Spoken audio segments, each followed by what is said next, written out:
ignorant armies of the night slouching and sleazing towards Babylon. Yes, no question. Much of Hollywood is indeed a sink of squalor. I've been there. I've struggled there. In a have-a-nice-day threnody, where it's easier to pull a gun than light a cigarette. In the dead of night, you can hear rats voraciously nibbling at the tops of the palm trees. And in the far darker dead of day, you can hear another sort of rat voraciously nibbling on the breakfast meeting carrot cake.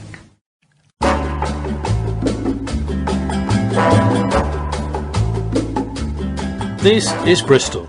It's Good Friday, 5 o'clock, and welcome to a very special pre-recorded Not the BCFM Politics show on the 3rd of April 2026, streaming from a corner of freedom close by Bristol City Centre, otherwise known as the talkradio.org.uk stream. Not in the studio this week, as you might be able to tell. Don't believe a word I say. The idea is, please, go and check these things out for yourself.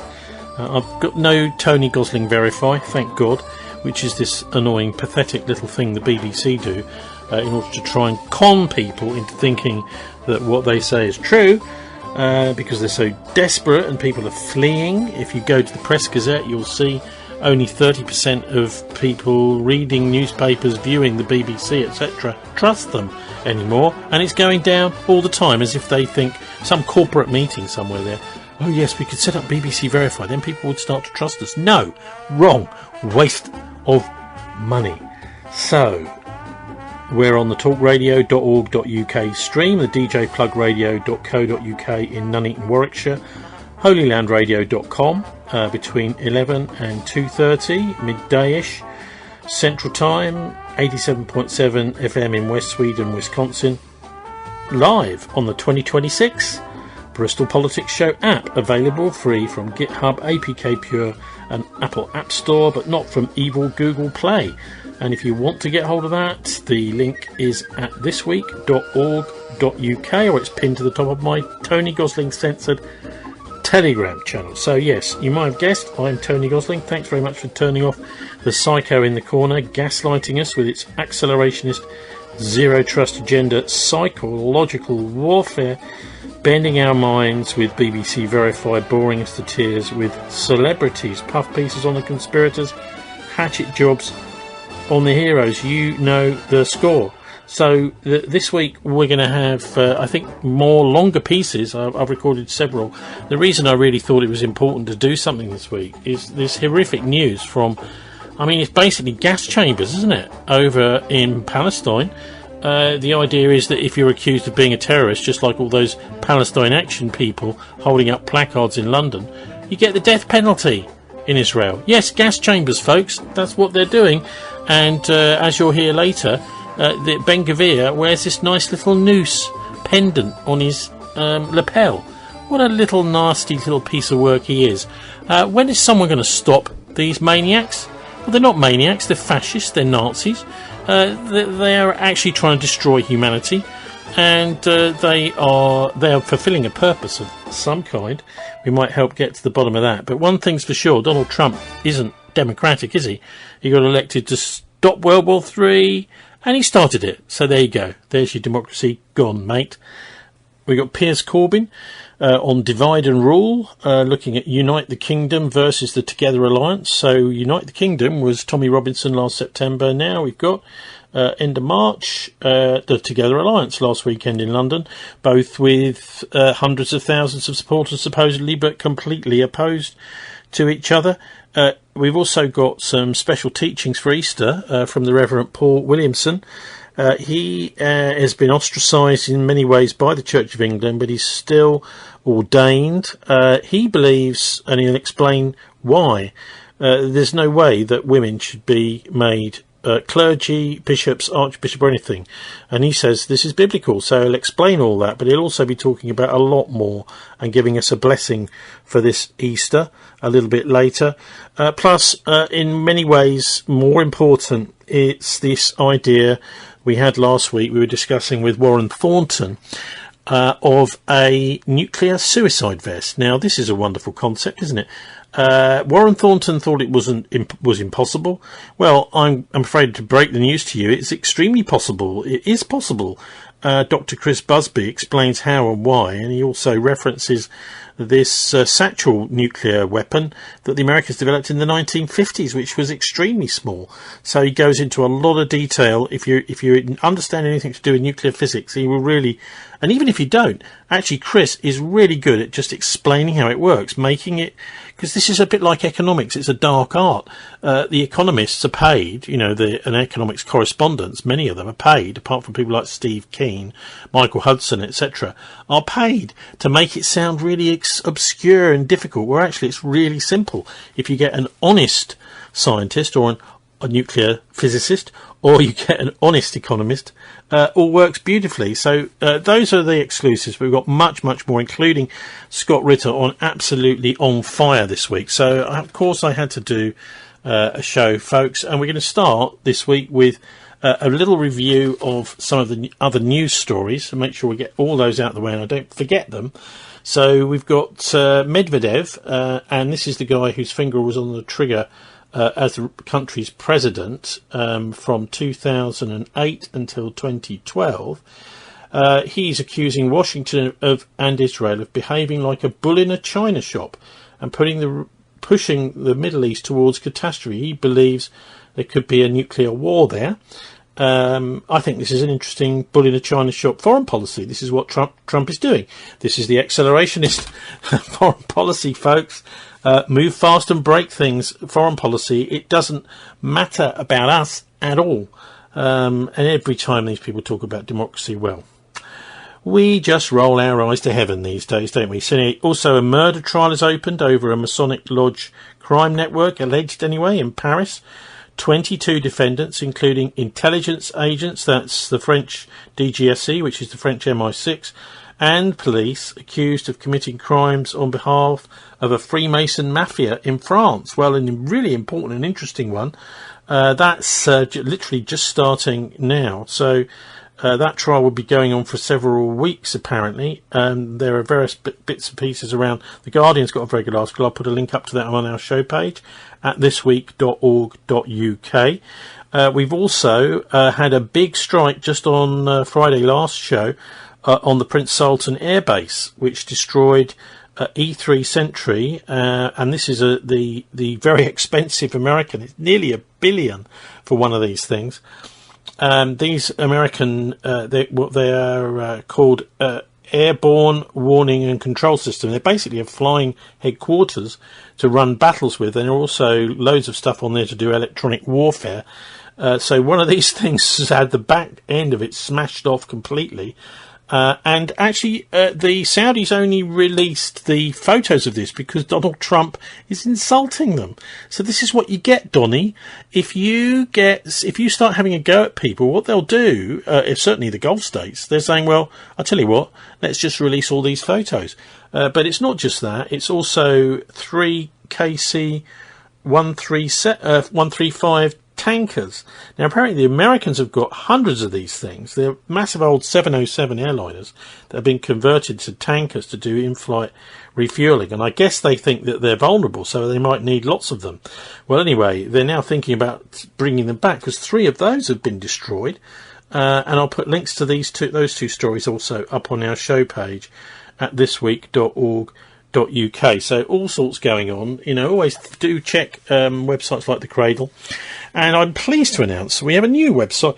It's called the 911forum.org.uk, which has got a nice new front end on it. So if you go there, you have to wait for sometimes up to like 15-20 seconds for the page to arrive.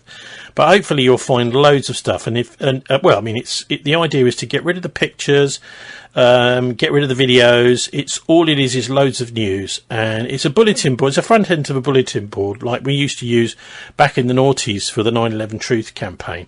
So check that out, 911forum.org.uk, and maybe some feedback on what's on there. But also, of course, register and join. If you're having any trouble registering or joining, why don't you just WhatsApp me or else send a message to my Telegram. If you want to find me on Telegram, just go to Tony Gosling Censored, join that, and you'll see my little dot on the left-hand side, and you click that dot and you can send me a private message on Telegram if you're having any trouble registering on that forum, because it's pretty good, I have to say, and it goes right the way back to the year dot. And lots and lots of stuff about things like dodgy assassinations, everything to do with the war on terror, etc., through the years, and all sorts of incidents, including the latest, all the latest stuff. So, for example, the ambulance attack in London. But we're going to start this week with Tracy Worcester has been down to the Together Alliance March last weekend. This is vox-pops. She does do vox-pops, and this one went on quite a long time. But here's some of the best of the people that she spoke to on this march. Now, we reckon maybe 300,000 people there. And we'll hear from a minute from Piers Corbyn about what he makes of this whole idea of the two big factions that are doing these mass marches, one called Unite the Kingdom and the other one called the Together Alliance. And this is from last weekend, the Together Alliance people, who I have to say I think a much nicer lot. For a start, they're not Zionists, but there is an attempt, it seems to me, here to herd people. Hi, I'm Tracy Worcester from Farms Not Factories and Market Garden Forbidden Fruit and Veg, and I'm here today at the Together March Against Fascism and no more bombs on Iran. I'm here because I guess I'm extremely concerned with the political direction of this country, but not just the UK, around the world, as we move to more a divided world. And clearly, like the interests of ordinary working people are going to suffer as a result, because it's the corporate interests that benefit. So look at the people who are behind all this division: Elon Musk, Trump, billionaires who have never been friends of ordinary working people, and who are going to increase the wealth divide on an astronomical scale. And that is why they try to divide people of all different races and religions. So yeah, extremely concerned about that. That's like. Migrants aren't the problem. Capitalism is destroying farming, both in Ireland and here and across Europe. And really, some of the messages today in relation to the green arguments for smaller and better, and not disinvestment, but support both farming communities and local communities. That's the way to go. So here's to revolution, here's to a green change, here's to environmentalism, and here's to the farmers. Solidarity, brothers and sisters, solidarity. We're on a precipice of fascism, really. There's lots of corporations, lots of countries doing lots of bombings, lots of colonialism and genocide happening in a number of different countries. And I'm here to show support to those people that are subjugated all around the world. When you see Trump's ludicrous war against Iran, which is a disaster even in his own terms, it isn't achieving anything. And I think people are just beginning to feel that we need to stand up and actually do something about that, or at least I hope they are. So that's Tracy from the Farms Not Factories campaign. She was down at the Together Alliance March last weekend in central London, around about 300,000 people, we reckon, just giving some views about, yes, the rise of fascism, and these are the guys. But you see, the trouble is they're also very much embracing all this post-structuralist agenda, like the LGBTQ+, and if you're not agreeing with that, then suddenly you're the enemy. And one of those people, of course, is Piers Corbyn. So I was pleased to see he actually went down there, and I asked him about this in this exclusive interview, around about half an hour of Piers. So first of all, a bit about Piers and his brother and their relations and growing up, but then also we go on to talk about this whole sort of divide and rule, and you do wonder, is it just like George Soros and Elon Musk? George Soros funding one side of this mass movement, the street protests, and Elon Musk funding the other? Who knows? But anyway, let's hear what Piers Corbyn has to say, because he's down there regularly on the ground, and he's like one of those characters shot by both sides, if you remember that song. He's not in favour, but I love him to bits, because he's absolutely holding. He doesn't have to be like a sheep that fits into one herd or another herd. He's his own fella. I'm Piers Corbyn, a physicist, theoretical physicist, astrophysicist, and also a long-term campaigner on people's rights, housing rights, and right now against the tyranny coming from the World Economic Forum and Zionism. And you asked, how did me and my family become so political?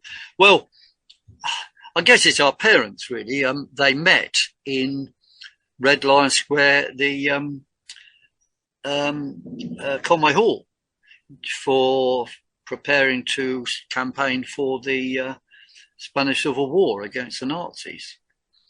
And so, look, this is a sort of centre of trade union left-wing Marxist politics in London, isn't it? Yes, it was. Yes, definitely so.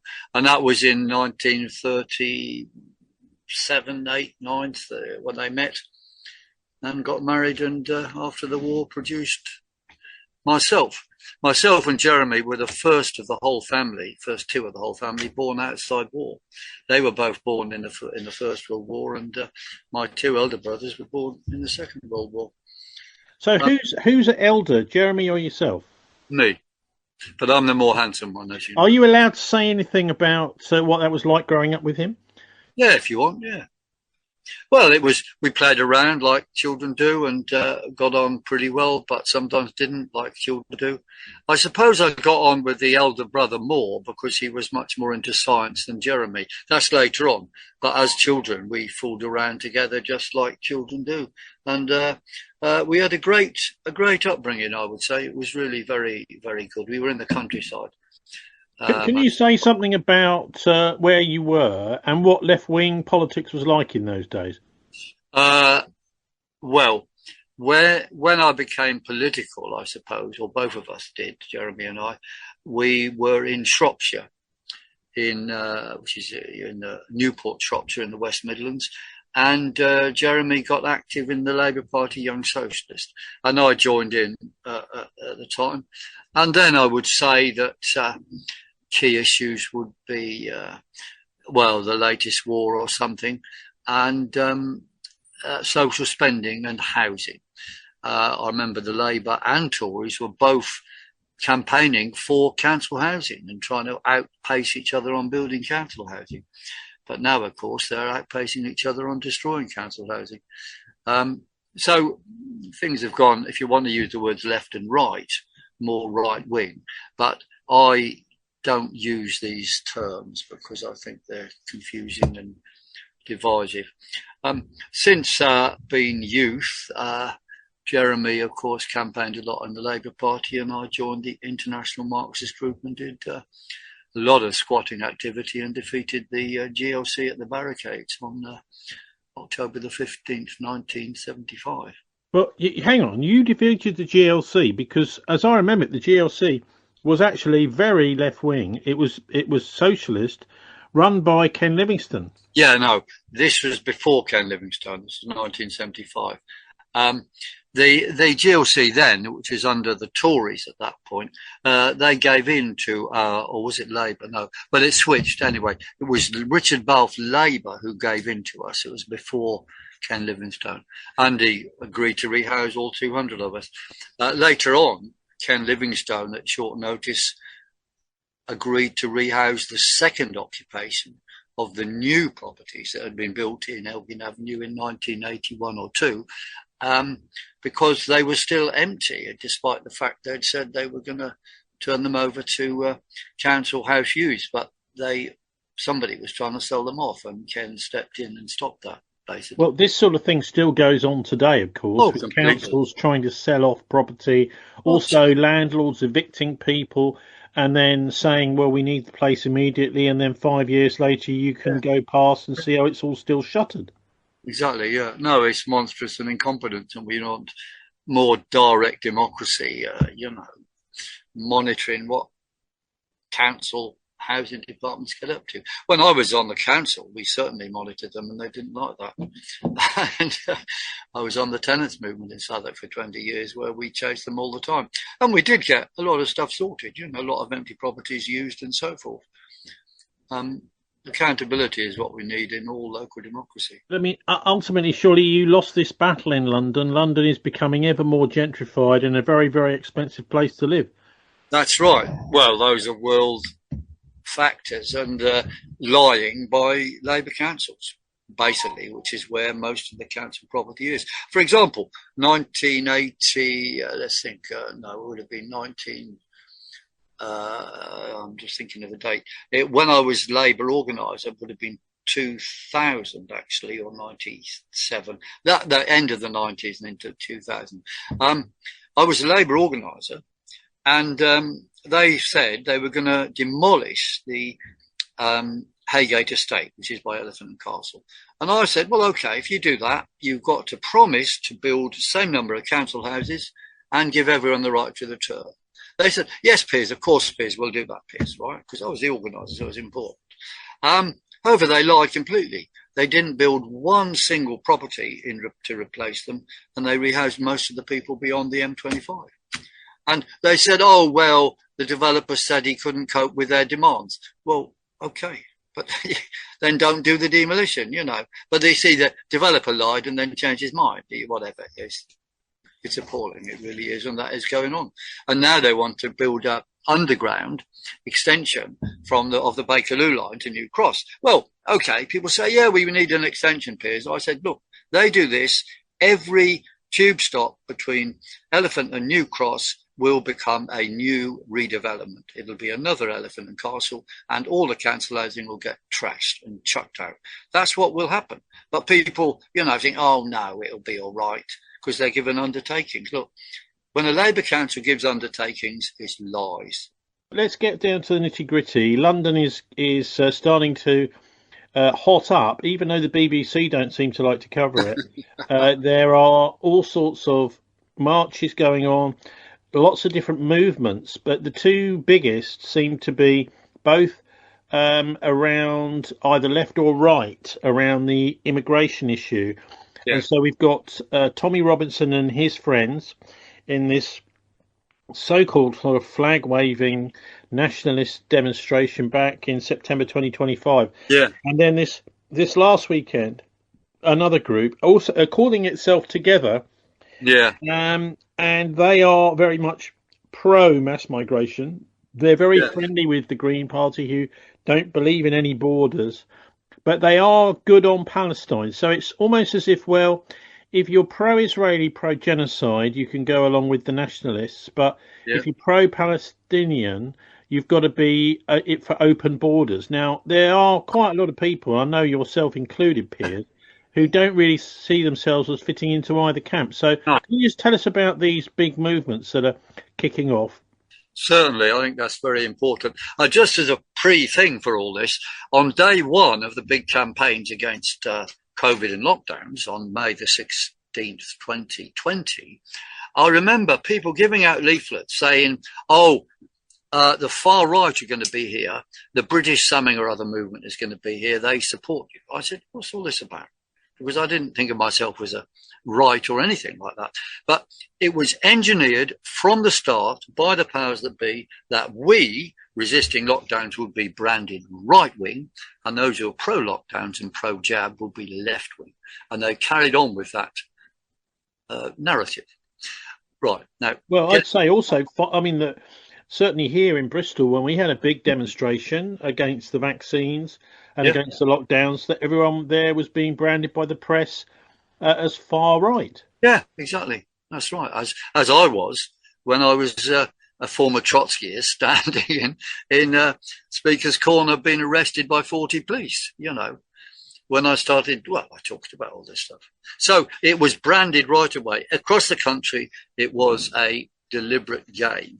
And of course, that is carrying on. They want this left-right divide to confuse people and stop them thinking about issues.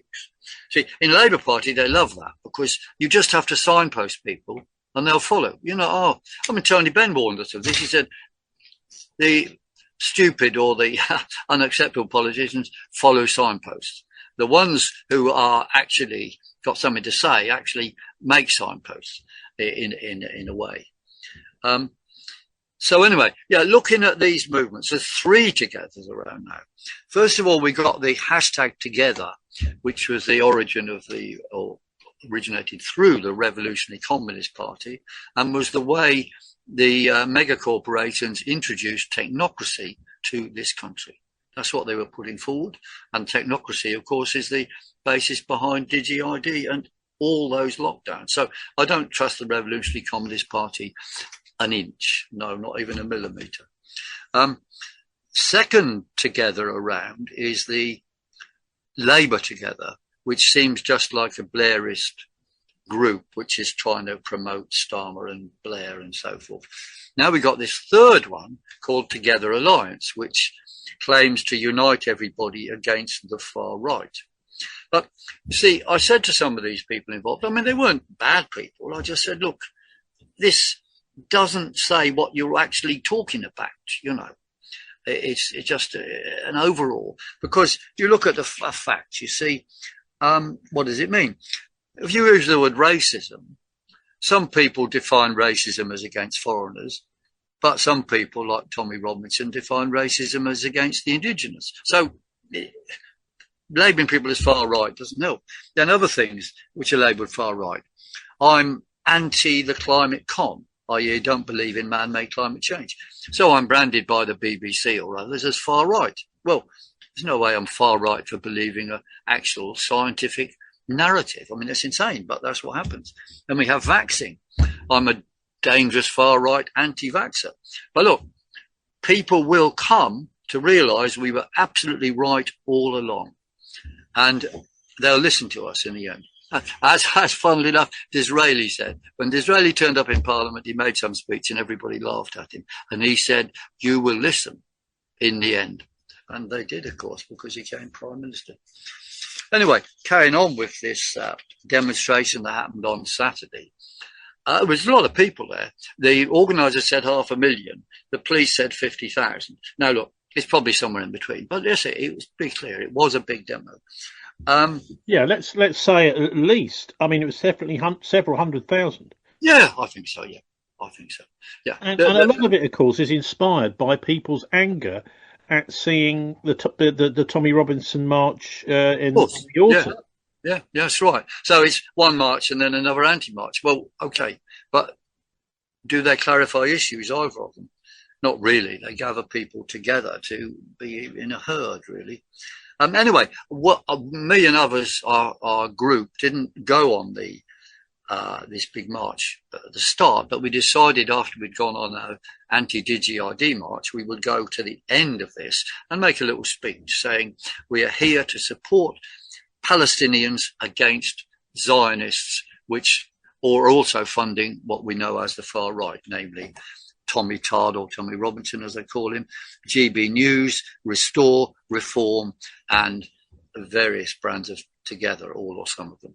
So actually, it's, you know, I think Zionists are funding both sides of this movement, which is a bad thing. So what is of course, I mean, it's horrendous if you think that that's the case. Yeah. But what about this sort of strange choice between you've got to either be pro-nationalist and pro-Israel, or anti-nationalist and pro-Palestine? I mean, this seems to be the divide, and it's funny, isn't it? It's insane, uses of the word together, where actually people are just being divided. And then again, on top of all of this, Piers, sorry to sort of pile on one question. That's very good. I like what you're saying. Is the Together Declaration people who are also pro-Zionist? Yeah, absolutely. They are. The Together Declaration are the Together ones I mentioned first in the list, hashtag Together. Yes, I don't trust them an inch. They've betrayed everywhere they go. Absolutely everywhere. They came on the anti-ULED stuff and said, oh, yeah, we're going to do this little rally in Trafalgar Square. I said, oh, okay. Can I speak, given the largest number of funds? Oh, no, you can't speak. You know, what they did was actually took people away from leafleting cars, standing around in Trafalgar Square listening to idiots talking nonsense. I mean, that's what they do. They will divide. They went along to the Labour conference, supporting farmers, they said, right, okay.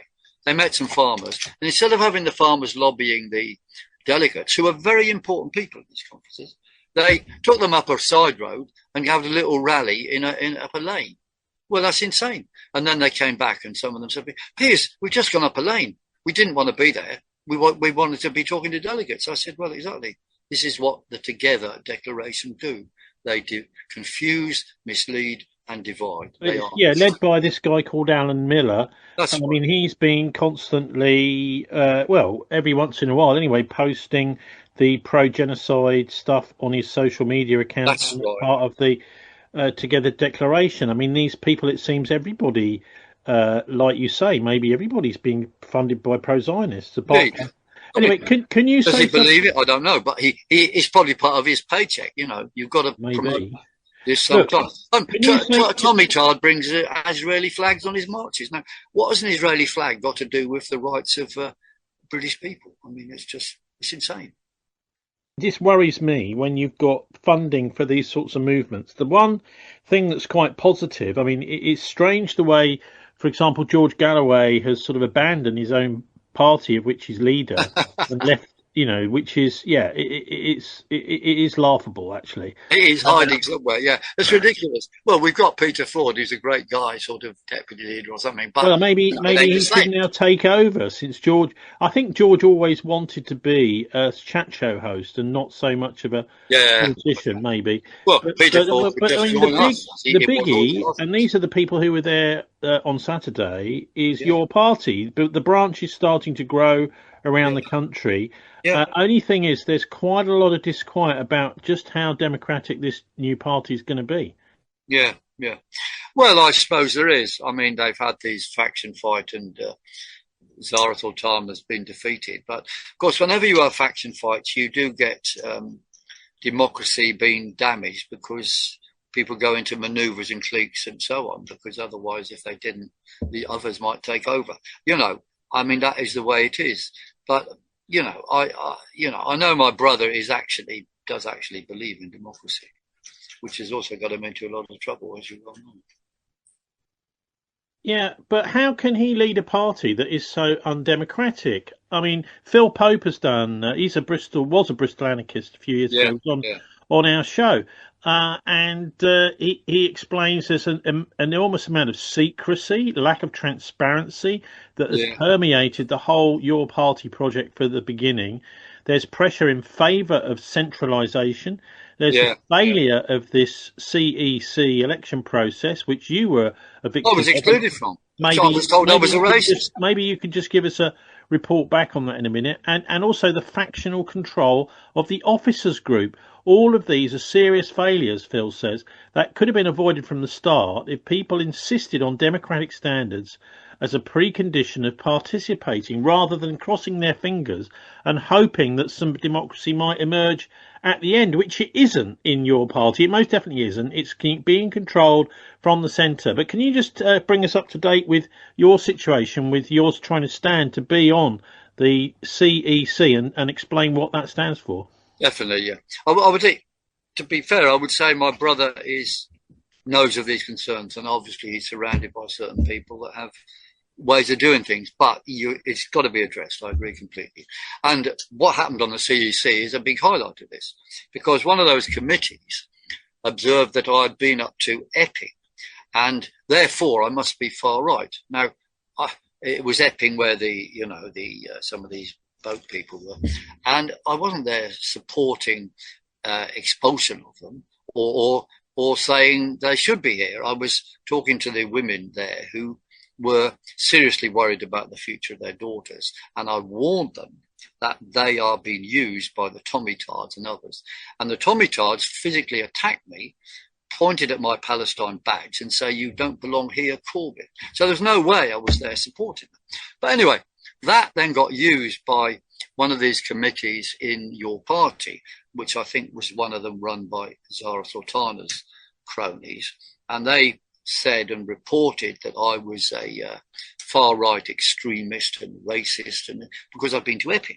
Well, and then I was excluded from one Hustings meeting. And then I was excluded from the general Hustings online meeting. And so in the middle of that, at the start of that, got a note saying I was excluded completely from that meeting. And then I got a letter saying I'd been suspended from the party. Well, hang on, because, any party, even the Tories, will allow you to have a sort of a hearing, and they will hear the evidence. So have they done that yet? When did this all take place? immediately got a letter saying that they would hear evidence after the CEC was established. So I'm waiting for that. And, but that is totally undemocratic. Of course it is. The idea is that you're standing, etc. You've got your signatures, whatever that you need. There's about to be an election, and they suspend you before the election. Yeah. They could have suspended you after the election, so that to see whether you're actually going to make it on there or not, and then suspend you. But no, it's completely undemocratic. I agree. Well, we have to sort that, and we will. Now, funnily enough, my ex-wife is the party treasurer, Marion Roberts, and she had to send me this letter telling me this, which was completely crazy. Now, look, I know she knows it's crazy, but she had to send it because this committee sent it. And, it will happen. There will be a hearing, but as you say, the consequence should be it should never have happened that way. And if they found that I'm not a racist and these claims are false, then logically they should run that London election again, or do something. I don't know, but there has to be a redress. But I agree with you completely. It's undemocratic and not a good vibe. Okay, so look, we've talked about these mass demonstrations going on in London, how each of them is fundamentally flawed. The flaws being, well, if you have to be sort of an internationalist, pro EU, maybe even pro World Economic Forum if you're going to attend the left-wing version, and you have to be pro-genocide if you're going to attend the right-wing version. So can you just give us an idea if there are any movements around which people can join, which don't have these absolutely poisonous policies as part of what they do? Well, what we do, we were Let London Live, and now we go around London. We do numbers of demonstrations all the time on key issues. We go outside the BBC, and if you want to get in touch with us, go to @Piers_Corbyn or stopnewnormal.net. But it's probably easier to remember @Piers_Corbyn. That's my Twitter account. We go outside the BBC every Thursday between 1 and 2 and raise the latest issues of our time. And it's an open mic. Anyone can say anything. Even if they disagree with us totally, they can still speak, and, we would reply. We ask the BBC to report these things, which they don't, but we ask, therefore, the alternative media to report, which they often do, and we get a lot of hits on the internet. Then after that, we usually find somewhere to go on a specific issue. And this Thursday, we're going to be going outside the Department of Net Zero, going on about their latest madness. And then at 4 o'clock on every Thursday, we go to Palantir, 20 Soho Square, which is the biggest privatised paramilitary research and delivery organisation in the world. They work for the USA military interventions, and they work in the NHS. So we're saying they've got to remove the NHS. So that's a thing you can do on Thursdays. Otherwise, we do organise or go in other demos, and we turn up at Speaker's Corner every Sunday, where make speeches of our time. Well, look, do you ever find hostility from when you turn up at another demonstration? I do sometimes, yes. I've had completely insane ones. I went up to Epping one day and, was attacked by the Tommy-tards. I expected that, that's no problem. But then I come back next day to a Palestine demo, and some self-appointed little Leninist policeman or something, I don't know, SWP member, I think, but I don't want to be libelous against anybody or whatever it is. He said, "Corbyn, we don't want you here." I said, "Why is that?" Because surely you want people here. He said, "No, it's the sort of people you might bring along with you from Epping." And I just said, "Well, I don't think they've come with me, but anybody coming would be good, wouldn't it?" And he didn't like that, and he ran off. I mean, it was just insane. They weren't prepared to listen to what I was actually doing there, Oh, well, this is exactly what happened when Al Jazeera turned up last week to the scene of these burning ambulances, and the local special constable turned up and told them to go away, that they're not wanted in this country, that they will be passing any information on to terrorist suspects, called them a dog, he called them a donkey. And so this is the sort of thing you say maybe an SWP policeman. Maybe there are quite a few of these. I don't mean an action policeman. Somebody who but the idea is really to just sort of scare people away in rather childish fashion. Yeah.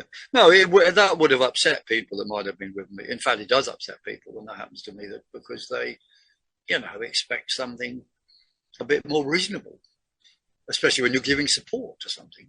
Okay, finally, Piers, maybe you could say something about what you make of what's going on with Donald Trump and Iran, because this, I think, it's almost as if we've got a kind of accelerationist president over there who is doing this little trick that Elon Musk, Yuval Noah Harari have dreamt up, which is called move fast and break things. Medvedev, the former president of Russia, has said Trump's foreign policy is basically just be a bull in a china shop, and it does look as if he's shut the Straits of Hormuz by this unprovoked attack. Other tankers of other nations are starting to come past and be allowed by. And now Trump is expecting everybody to weigh in, and he's getting very, very petulant. He's blaming, really, the Europeans and saying, well, it's okay, you can now come and get your oil from us. That's his latest this week. So what do you make of this war? Obviously, it's illegal. Obviously, it's unprovoked. Yes.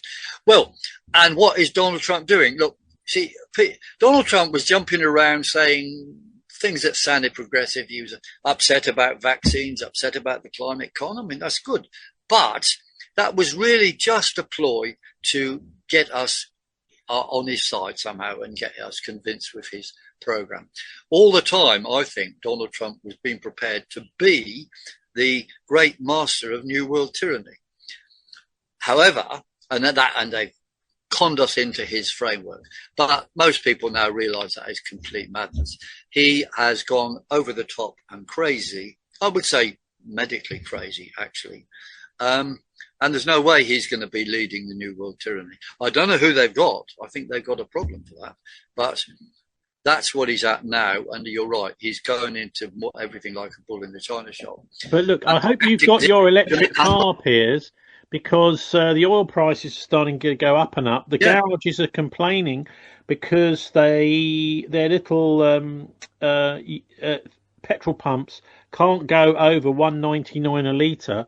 They're not even designed to go to £2 anything. I didn't know that. Okay. Yeah. Well, that's the case, I'm afraid. And so, I mean, this is going to actually do a lot, isn't it, to help the electric car people, etc. And so maybe fossil fuels will just become not used so much because they're so expensive. Maybe that's part of the plan. Oh, I think it is part of the plan. But all energy prices will go up. So they'll have to pay more for electricity, because where's this electricity coming from? They're not mining coal. They're doing nothing at all in this country, and they've got to import oil into power stations. So all fuel prices will go up. And electric cars are not the answer to anything, because they explode and are have to be replaced at huge costs anyway. I think that's another no way forward. But the bigger picture, of course, is that what Iran is doing by necessity is also disrupting totally the world economy and going towards a recession, which is what the New World Tyranny, World Economic Forum and Zionists want. They want world wreckage in order to justify somehow a new world order. But I think Trump has screwed it up so much that is difficult for them as well, which, well, what can we say? Good. And we say, I mean, surely Trump has not screwed it up at all. He's done exactly what he's expected to do, which is to start to create chaos and economic downturn. Okay. But he's no way he can be put forward as the leader of the world anymore, which is probably what he wanted. Because people wouldn't accept it. They just say he's a madman. Hopefully they won't accept anybody. But yeah, I agree with you. Trump has been probably led up the garden path himself, believing he's going to be emperor of the world, but in fact he's just been the wrecker to prepare the way for something. Well, you know, maybe feeding his ego. Anyway, where do you think this war is going to head? Iran is winning and will win, and it will be the end of Israel. There'll be a new Middle East. Will it look like what we want? I don't know, because Trump and his cronies are busy there thinking we're going to build more holiday towers on the dead bodies of Palestinians. And what do they want to do elsewhere? But Iran will win, so there will be a new thing, and Iran will have to be very firm and win. Because, see, an interesting thing is the gold has not shot up in price, which is what would expect to happen in a recession or beginning of a recession. It seems like the powers that be have already prepared for post-war, namely massive amounts of money spent on redevelopment. But they want a certain redevelopment without the Palestinians in Palestine. So, you know, there's a big fight still going on. When they talk about peace, it's not the sort of peace we want. We want the peace of Palestinians back in their homeland. Yeah. And so far as Israelis, well, I think the Israeli state has to end. But Jewish people have to live in a bigger, you know, secular Palestine. And I think that is all possible. That is all possible. Because there's massive opposition in Israel to what Netanyahu is doing. There's no doubt. Now, look, what about back here at home? Because if you look at the oil price, it is still chugging up. You know, Trump, God knows what he's going to do next. The Netanyahu, is he going to destroy a refinery and try and pretend it was the Iranians doing it? There's all sorts of this sort of thing going on. Indicative of all of this is just looking at the price of Avtur, the jet fuel, which is used in the airliners. That's doubled. Now, when they start saying, oh, well, you know, Rachel Reeves, our Chancellor, says, I think we might have an extra 1% inflation. I mean, you have to laugh. I mean, it could be. It's insane. It could be in double figures, even treble figures inflation. It could be. And for food, etc. So what do you know, were the preppers right? Are we going to start running out of these things and people just not going to be able to afford to eat, you know, soon? Yeah. I think so. There'll be fuel rationing of various sorts, and in Egypt and some other countries, they've already told all shops to close at 9 p.m. And probably that'll mean people can't drive around after 9 p.m. I mean, that'll mean more people speeding before 9 p.m. and all that stuff, but there will be restrictions. A bit like the 3-day week under Edward Heath in 1974 or so, I remember it. And that was all energy shortage, miners' strike type of thing as well. So that's where it will go. Food prices, that is interesting because the farmers are very alarmed. We've had a demonstration outside the Department of Net Zero already, and we're going there tomorrow. I mean, this Thursday again. I said, and that is about the price of red diesel. I said, look, that's going to go up, guys. And the farmer said, yeah, and that'll put up the price of all food straight away. Well, these things have not been factored in at the Treasury. Anyway, look, fascinating to chat to you. Can you just round off by explaining to people where they can find and follow you, Piers? Yes, please. Come to my Twitter account, or X is called now, at Piers_Corbyn. Everything will be on there, and we put, you know, pinned things which are the most important of them. And what about, say, if people are interested in a sort of weekly diary about what's going on in London? We do that there as well. We have a schedule, an event schedule, which we put up there and put that near the top of the at Piers_Corbyn X site. And I've also got a Telegram site, which is Piers Corbyn. And I do appear on various things, obviously WhatsApp and so forth. But are you on the BBC these days? No, I've been completely banned, even though I've got plenty of things to say about the issues of our time, namely, well, what's happening in Iran, but of course the climate con. But they do not want me there whatsoever. Well, because the science is settled, dear boy. Oh, the science is settled, yes. Well, science is never settled, but some things are proven true and not. And I know what's proved true and what is the back of lies. And they are propagating a fake narrative. Okay, Piers Corbyn, Yes. Merry Easter to you, and thanks very much. Merry Easter, and resist, defy, do not comply. Thank you. Piers Corbyn there, talking about the divide and rule in the UK between the United Kingdom and the Together Alliance. Interesting mass movements that are growing up. The idea, it seems, is to sort of chuck them together and get them all fighting. That seems to be the idea to me. And the idea that you can unite people who are absolutely opposed, like, say, for example, how could you possibly unite someone who is selfish with someone who is public-spirited? How are you going to do that? Very, very difficult, isn't it? And in a way, what's happening in the world today is forcing this divide. So I think you just need to have to recognise what makes you on one side and another, and it's certainly not whether you're a member of Unite the Kingdom and Tommy Robinson or whether you're a member of the Together Alliance. Though I must say, I definitely prefer the types in the Together Alliance. They're much, much nicer lot, aren't they? And if I was going to go to one of these marches, I'd definitely go to the latter one, as Piers has done there. Anyway, we're moving on now to get a bit deeper into some of the problems in British politics. And this is a guy called Josh Faulks. He is part of... he's one of these. There are many of them out there now, aren't there? People doing these investigations online. He's pretty good. He can be quite annoying to listen to for any length of time, but he's extremely good at the research here. The Fabian Society is something that people at the Bilderberg conferences, Giorgio particularly, has always been moaning about the Fabians, saying, look, they're basically the Bilderberg faction in the British left. And as Josh explains here, there are lots and lots of people now high up in the Labour Party and in government who are ex-Fabian Society. And also that the Fabian Society in the past has founded on eugenics. So what is their actual plan for Britain? Do they really care about us at all, these Fabians?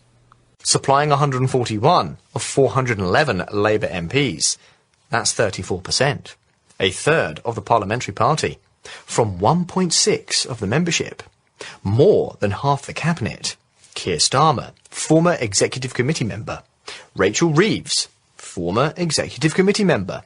Wes Streeting, executive committee member who stepped down after the election.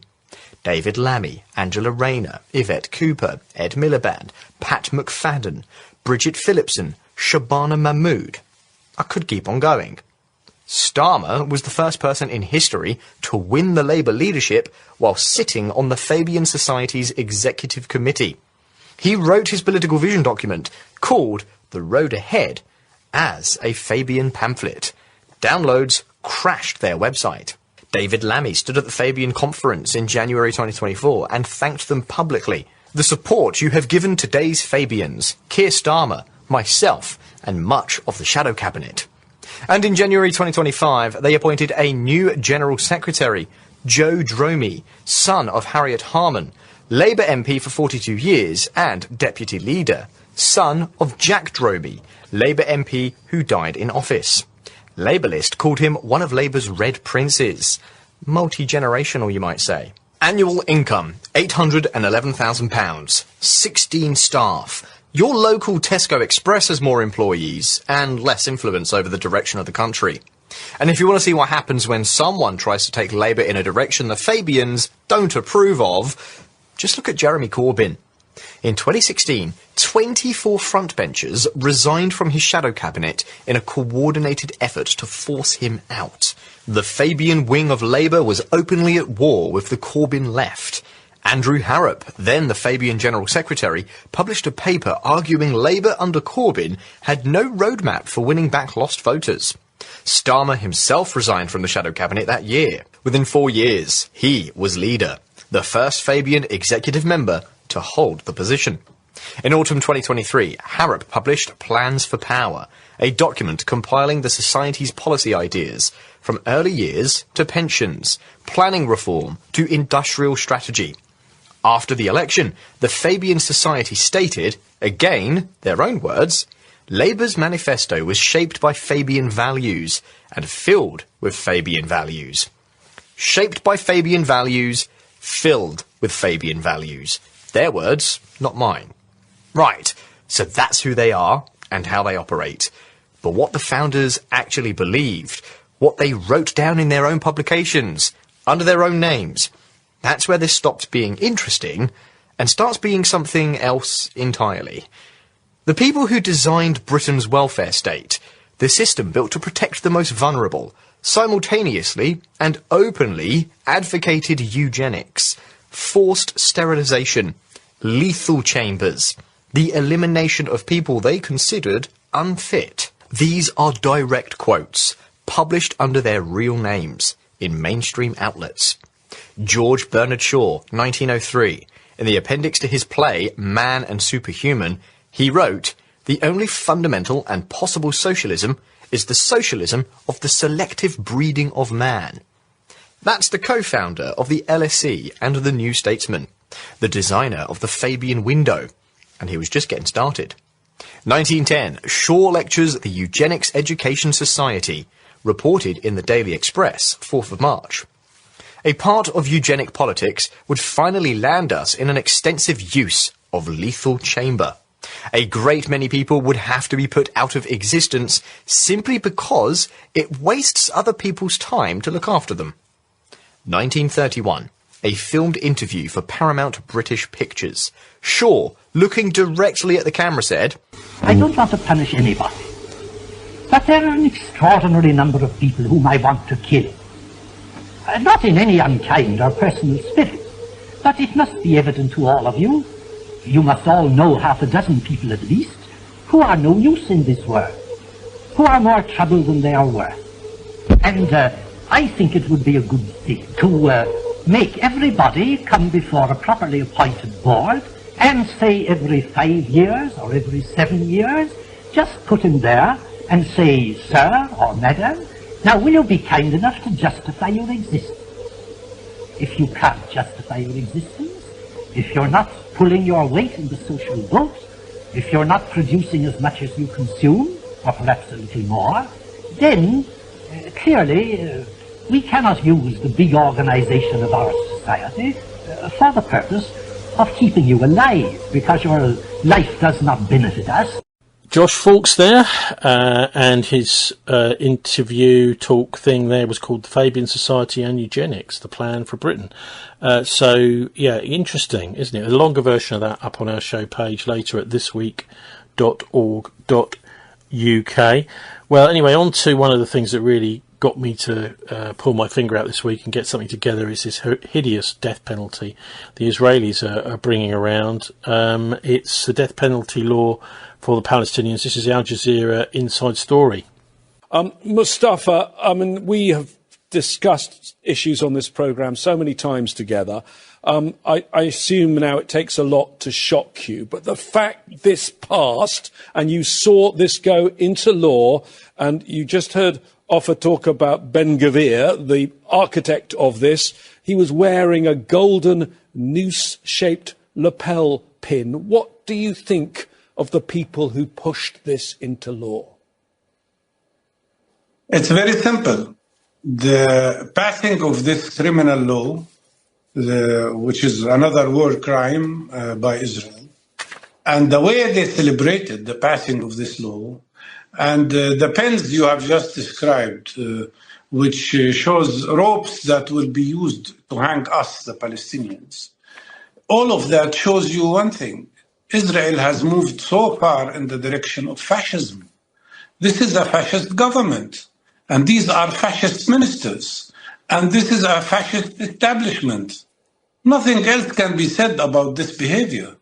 They are not only fascist, they are also consolidating the deepest and most clear system, worst system of apartheid.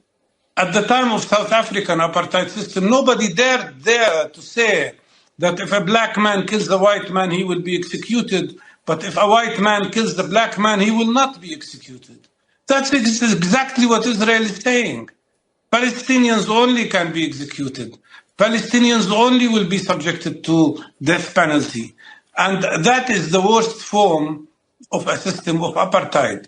But more than that, what you see here is an act to legalize the crimes that are happening against Palestinians. The fact that Israel is executing Palestinians through field execution I think there are between 1,000 and 2,000 cases of field execution practiced by Israel, especially in Gaza.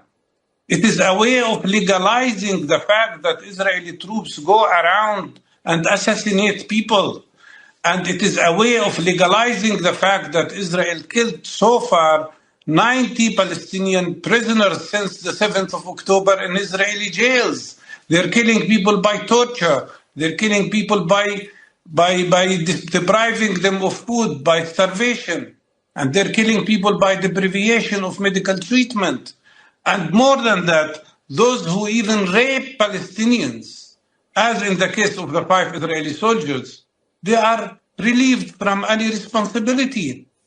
And the cases were dropped against them. So that shows you what we face here is not only a war crime, is not only a system of apartheid. What we face here is a system of fascists who want to impose their fascist laws on the Palestinian people. William, the global trend for some considerable time has been towards abolition of the death penalty. There's been condemnation of this move from the European Union, from the United Kingdom, from the United Nations. The US, though, the State Department, says it respects Israel's sovereign right to determine its own laws and penalties for individuals convicted of terrorism.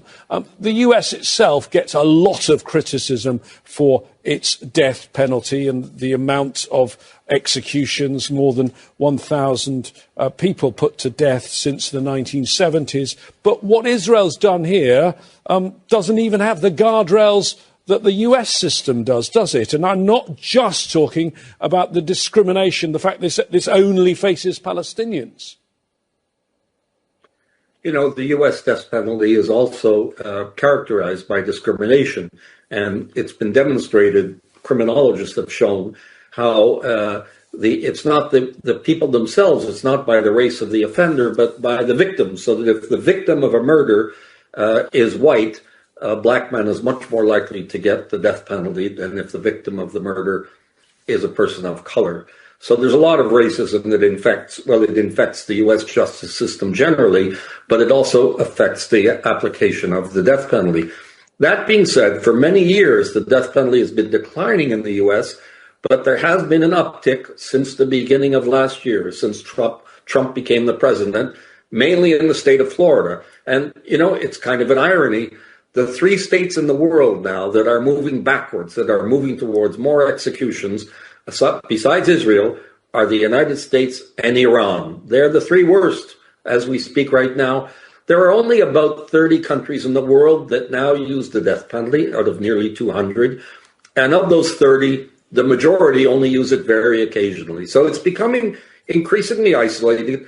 And all that does really is underscore how special this is, what's happening in Israel. It's as if they don't care about what the rest of the world thinks of them. So, gas chambers. This is what makes me think about gas chambers. This is what they're doing, isn't it? And the idea is let's just kill these people. Now, when you call somebody a terrorist, Netanyahu's made a whole career of this, calling, you know, how can you call, for example, the IRGC a foreign army of a country? How can you call them terrorists? What are you talking about? You've lost the plot. I mean, this is Yvette Cooper, David Lammy, or whoever is in charge these days. I'm not even sure of the Foreign Office. But that is an Al Jazeera report there. Horrifying things going on in Israel. Really, actually going up much higher, it seems to me, than the Nazis, where they are just or learning, you know, something from the Nazis. They are them. They're saying they're not, but they are them. We'll be hearing about satanic inversion, by the way, folks, at the very end of this week's show, as I promised last week. But anyway, now on to our Easter treat. I think it's a treat anyway. It's the Teachings for Easter 2026 from the Reverend Paul Williamson. Now, I asked him, the reason I got in touch with him, I asked him, is Britain's first woman archbishop biblical? But he started by telling me a bit about how he came to faith and some of his wranglings that have been going on within the Church of England in London. My name is the Reverend Paul Williamson. I have been a priest in the Church of England for more than 50 years. I have served in parishes St Paul's Deptford, in central London and in West London. I've raised a great deal of money for charity to restore churches, but above all for youth work, and have run youth clubs and youth events throughout my time as a priest.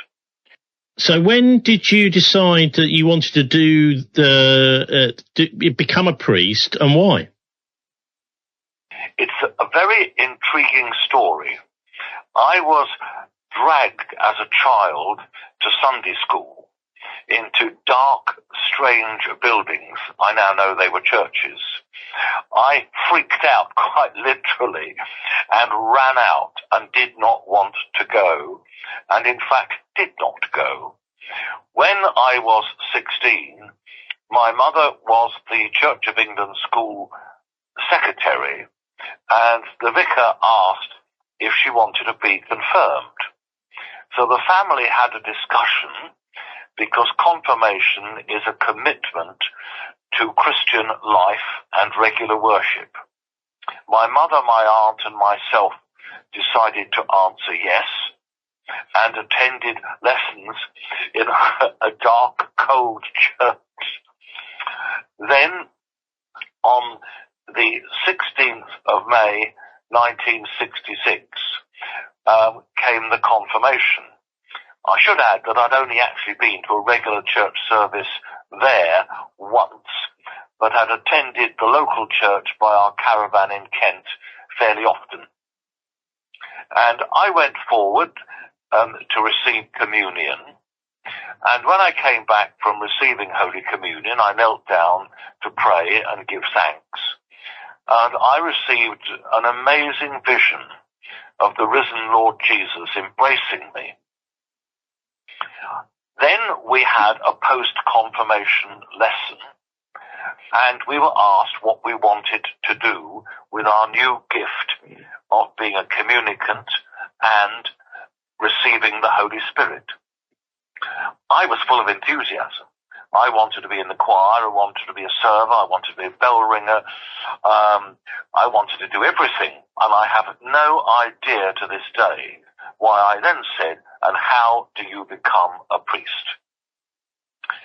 A few weeks later, I was invited to go to the vicarage, and the vicar, Father Jaggin, wrote down my thoughts and informed the bishop who had confirmed me that I had a possible vocation to become a priest. I was then asked to go down a coal mine in Warrington. Not exactly my choice of preparation. In fact, I ended up, because the bishop was the chairman of Christian Aid, of doing administrative work for a year in Christian Aid. And during that time, I would sit in a church at lunchtime and study New Testament Greek, and prepared for the great day when I went to King's College London under Dean Sidney Evans and began my formal academic studies to become a priest. We've now got a woman archbishop, haven't we? Is this biblical? Well, I think I would have to say that my studies made it very clear to me that the Church of England has a very definite view. And that view says that we are not required to believe anything that has not got a certain warrant, that is proof, in Holy Scripture.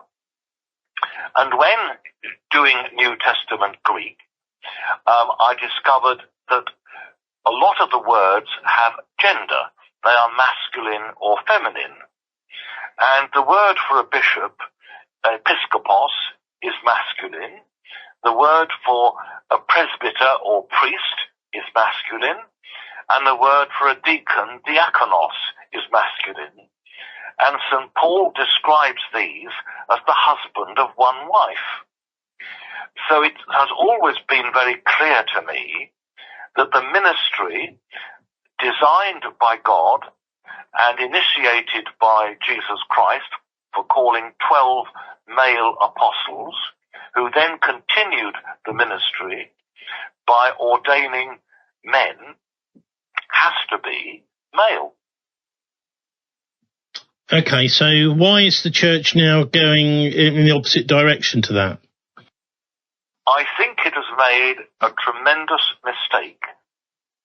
It seems to consider that in what is called the synod, a sort of voting meeting of elected people, that it has the power to change things. As the ordination of women is clearly contrary to what is contained in the New Testament, it seems to me to be out of order. Now, these people who vote might think they're doing a service for people. They are hitching their star, as it were, to a wagon of equality in the misunderstanding that God created male and female. Yes, indeed, he did.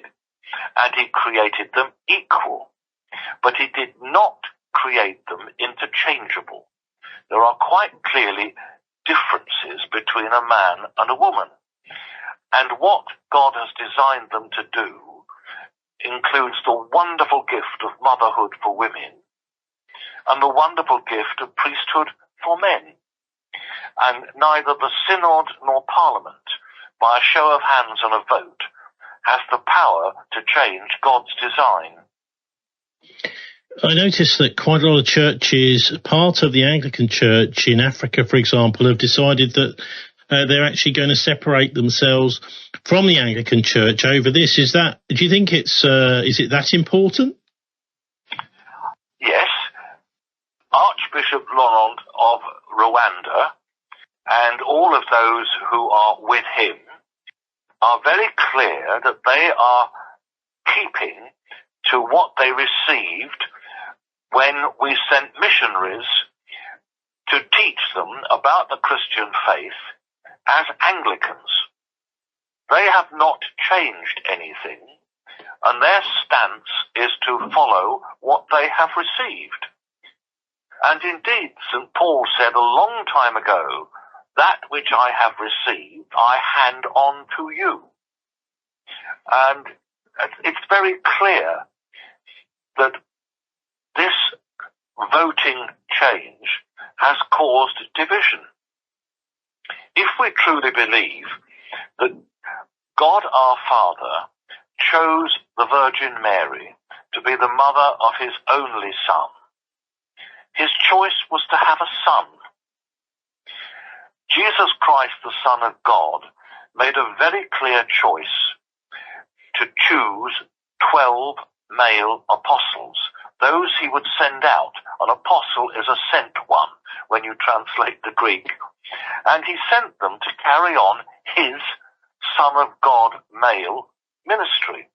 Then, as I said earlier, in obedience to what they had received from Jesus, the apostles carried on ordaining bishops, priests, and deacons to continue the ministry of Jesus, the Son of God. God, the Holy Spirit, we believe, guided the writing of the New Testament and guided the history of the church. If you wave your hand in the air and vote for something different, you are effectively saying that God the Father got it wrong in having a son. God the Son got it wrong in choosing men as apostles. And God the Holy Spirit got it wrong in guiding the apostles to choose men to continue the ministry of God the Son. So are there other areas of the church that you think are straying away from Christ's original message? I do think a lot more time and attention should be paid to the basics. The Church of England has a wonderful document called the Book of Common Prayer, and just to dismiss it because it was produced in 1662 is really not acceptable. A lot of thought and prayer and the use of Holy Scripture, the Bible, the New Testament particularly, went into it.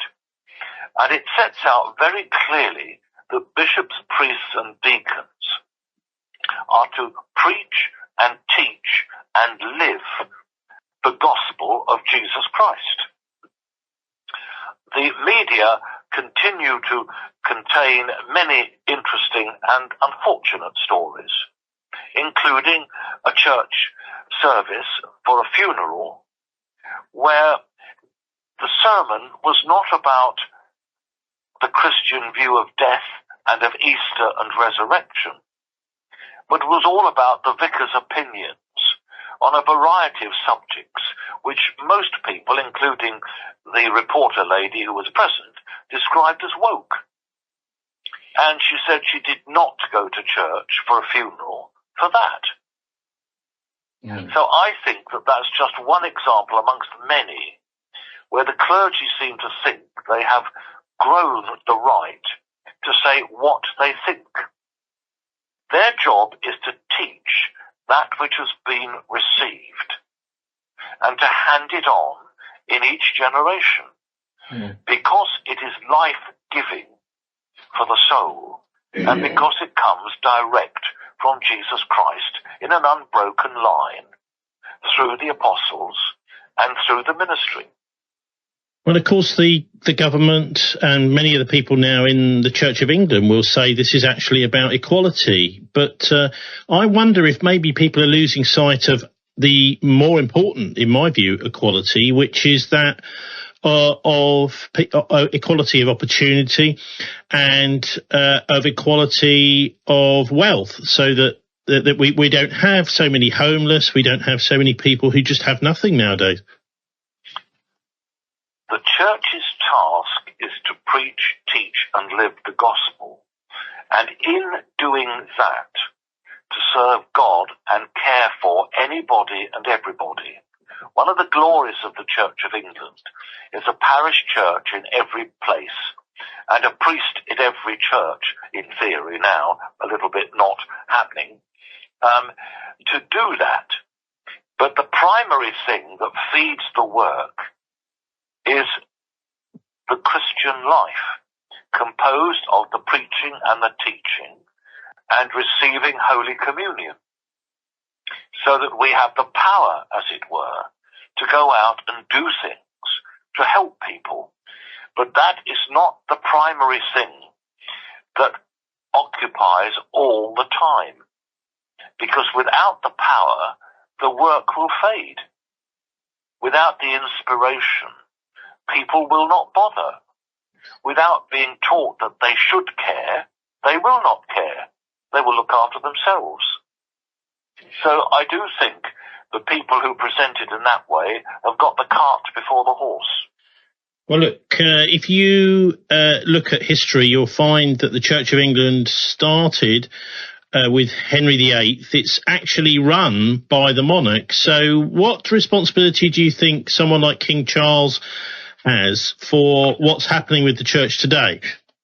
Well, I'm terribly sorry to disagree with you. First of all, the church was brought to this country by Roman soldiers. I went to a final college at St. Augustine's, Canterbury, where part of the abbey ruins were built of Roman brick. And in the museum at Canterbury, there is Roman altar silver. Then in 597, St. Augustine was sent by Pope Gregory to evangelize England, not knowing that there were already Christians in Ireland and Wales and Scotland and parts of England. Augustine was called to Arles in the south of France because the Pope had asked the Archbishop of Arles to make Augustine a bishop and hence the first Archbishop of Canterbury. Now, there is something very interesting about this, and that is Arles was originally a trading post of Ephesus. St. John spent the end of his life in Ephesus, and he consecrated Timothy as the first bishop there. All this is documentary provable. Fast forward, not quite 170, 80 years, and Trophine was consecrated to be Bishop of Arles. So Jesus, St. John, Trophime, Arles, St. Augustine, Canterbury. There is a direct line of the Archbishops of Canterbury back to John, who sat next to Jesus at the Last Supper. When we come to Henry VIII, we have to have a much greater understanding of what took place. I do not approve of his greed, his rapaciousness, his endless wives, his closing and pillaging of monasteries. But he did not start a new church. He reformed the church. There were still bishops, priests and deacons. There were still parish churches and priests in every place. There were still sacraments and preaching and teaching. It was not started by Henry VIII. That is a misunderstanding, a misreading of history, and is very much provably not the case. Yeah, but when it comes to an institution, the appointments are made ultimately by the king. There is an interesting, convoluted discussion, recommendation, and whatever process. Again, I don't necessarily approve of it. In the past, it has worked wonderfully sometimes with some archbishops, such as Archbishop Temple, and others have not been so good. But the monarch, in this case Charles, does not undertake an evaluation, investigation and search. He is presented with a name. The church is supposed to have sorted all of this out. But I think in the case of the current archbishop, this has not been done, because against her name stands the suicide of the Reverend Alan Griffin, two other suicidal priests. One other priest involved in safeguarding has left the country because he's so upset. Another has locked himself indoors. And there are 15 other cases. All of these should have been brought to a conclusion before her name was put forward to the king. And I think it's really very sad, because I do believe that this is going to come back to haunt her, and she will have to answer for what she's done. Not least if one looks carefully at His Majesty's Coroner Mary Hassel, Notice of Future Prevention of Death, or words to that effect. She says she was approached by the church and asked not to name the person responsible for the suicide of the Reverend Alan Griffin. Now that must be in the name of, on the authority of, if not personally, Archbishop Welby and Bishop Sarah Mullally. Mm-hmm. Why were they afraid that the person who had caused all of this was going to be named? Mm. And the answer is, it would have led to criminal proceedings. Mm. This is no way for the church to behave. It's a disgrace. Well, look, I mean, we are living through times when churches are emptying. Most Anglican churches, particularly in rural areas, well, also in the towns, seem to be getting less and less people in there. Even cathedrals with hardly anybody in there for an evensong, for example. If you could do a few things to rejuvenate the church, what would they be? I would begin by going back, as I myself did, to a proper theological college for a standard 3 or more years formation, pastorally, spiritually and academically. A part-time correspondence course with occasional meetings does not make for the quality and standard of the clergy we've enjoyed in the past. That's the first thing. It is most important because it affects all the people in parishes. Secondly, we need to highlight the great treasure that nobody knows about, and that is the religious life. monks and nuns in the Church of England. How many people are aware that the Midwife wonderful series on television is actually about Church of England nuns who began nursing in the 1840s? And when they were asked to look after King's College Hospital, they put one in charge of each ward. And that is why to this day throughout the world, the person in charge of a ward is called sister. From Church of England nursing nuns. We have Franciscan friars, we have monks, we have a variety of women's orders. There are Church of England nuns at Walsingham and at Holy Cross in Leicestershire, and many others I could mention, but hardly anybody ever knows that there is a life of consecration, of prayer and service. Thirdly, there must be a totally independent body that can deal with problems, the most important of which is safeguarding failures.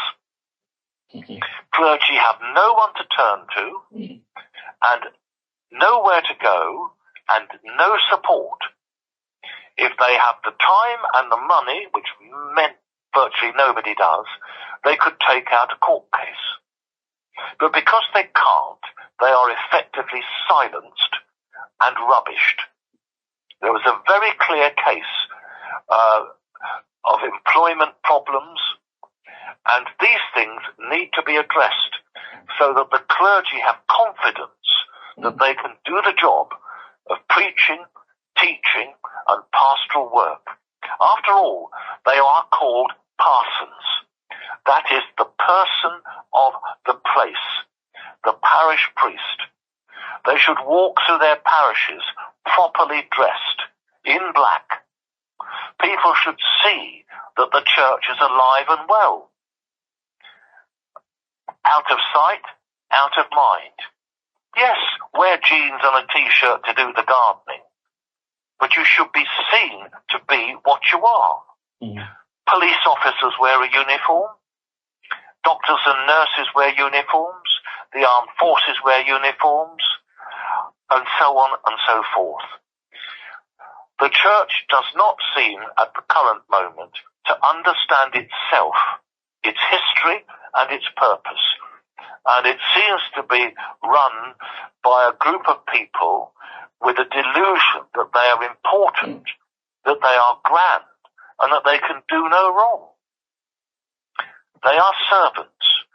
Jesus Christ said, I come amongst you as one who serves.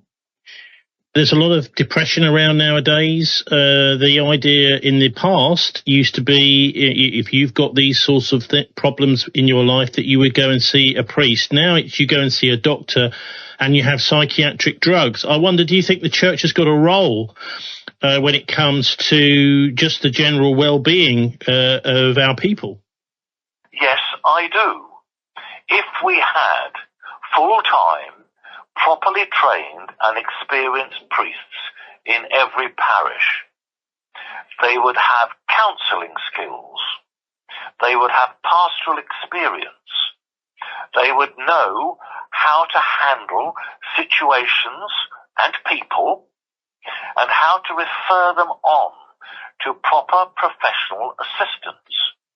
You see, I don't believe most things in life are either or. They are both and. You need the personal touch. You need the cup of tea at the vicarage. You need a listening ear.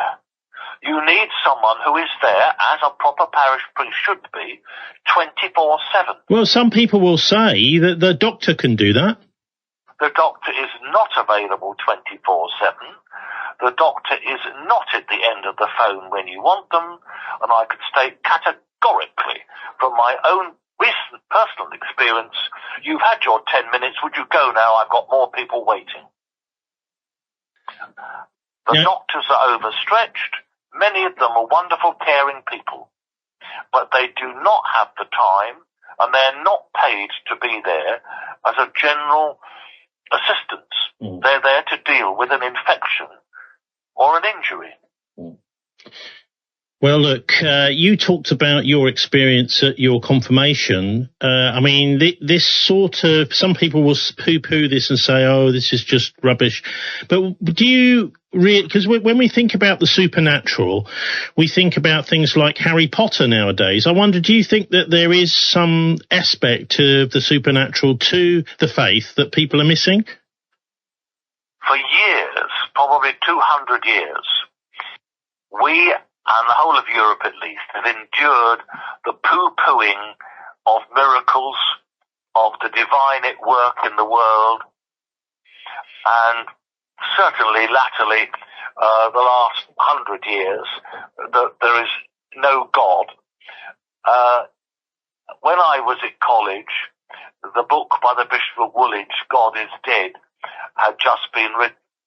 It's very interesting that bishop ended up exercising a ministry of faith in a Cambridge college at the end of his days. He came back to faith. But to give people a closed mind without explaining, without allowing them to experience the spiritual, is denying them part of their creation made up by God. St. Augustine, who lived in North Africa, said, our hearts are restless until they rest in thee. So what would you say to people that say, look, this is just a fairy story? I would point them, as has been done by the church for 2,000 years. You don't point to bad priests. You don't point to bad footballers if you want to encourage somebody to play football properly. You look at the saints. You look at ordinary men and women who have believed in God, and God's grace has transformed them and enabled them to be his servants in this world. You begin with the Blessed Virgin Mary, who accepted to be the mother of the Son of God. You look at the apostles. The only one who wasn't killed was St. John, who died in probably 86 AD in Ephesus of old age. Bartholomew was flayed alive and skinned. And I could go on. And much more recent times, people point to Mother Teresa. People point to Archbishop Lewum, a Church of England Anglican Archbishop, who was martyred for standing up to Idi Amin in Africa. There are lots of people whose lives show the work of God. And then the question is, God could do this in me if I will let him. Do you think we've got any really powerful, important figures in British history who have shown that their faith is real and true and powerful? Well, a very interesting example is the patron saint of English parish priests, which is Thomas à Becket. He led a life of O'Reilly. He was very, very naughty, very drunk, very badly behaved, and sucked up to Henry II, the king, all the time. Henry thought that he had got a very compliant man and had him made Archbishop of Canterbury.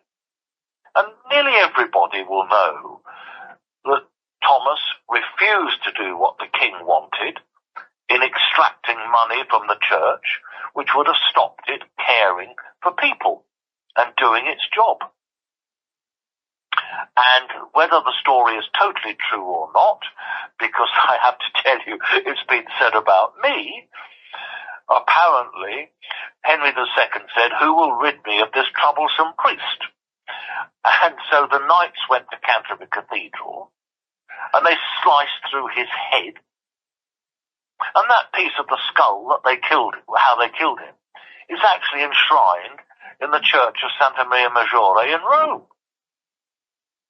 And Henry had to walk from London to Canterbury and be beaten by the monks in Canterbury Cathedral as a penance for killing the Archbishop. and Canterbury became one of the great pilgrimage places in Europe.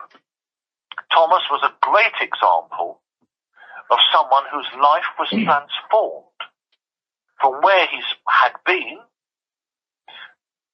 so that he opposed where he had been for its corruption. Well, I mean, I'm thinking of Richard Burton actually now, as you say this. Of many of these films, it'd be nice to see it. I wonder if it's going to be on over Easter this year. Anyway, I wonder if you've got any message for us for Easter, because I understand you don't actually have your own parish church anymore. It'd be nice to hear a little sort of almost mini sermon, because I think many of us are craving for a bit of, shall we say, moral fibre in our clergy. Well, I do have a church.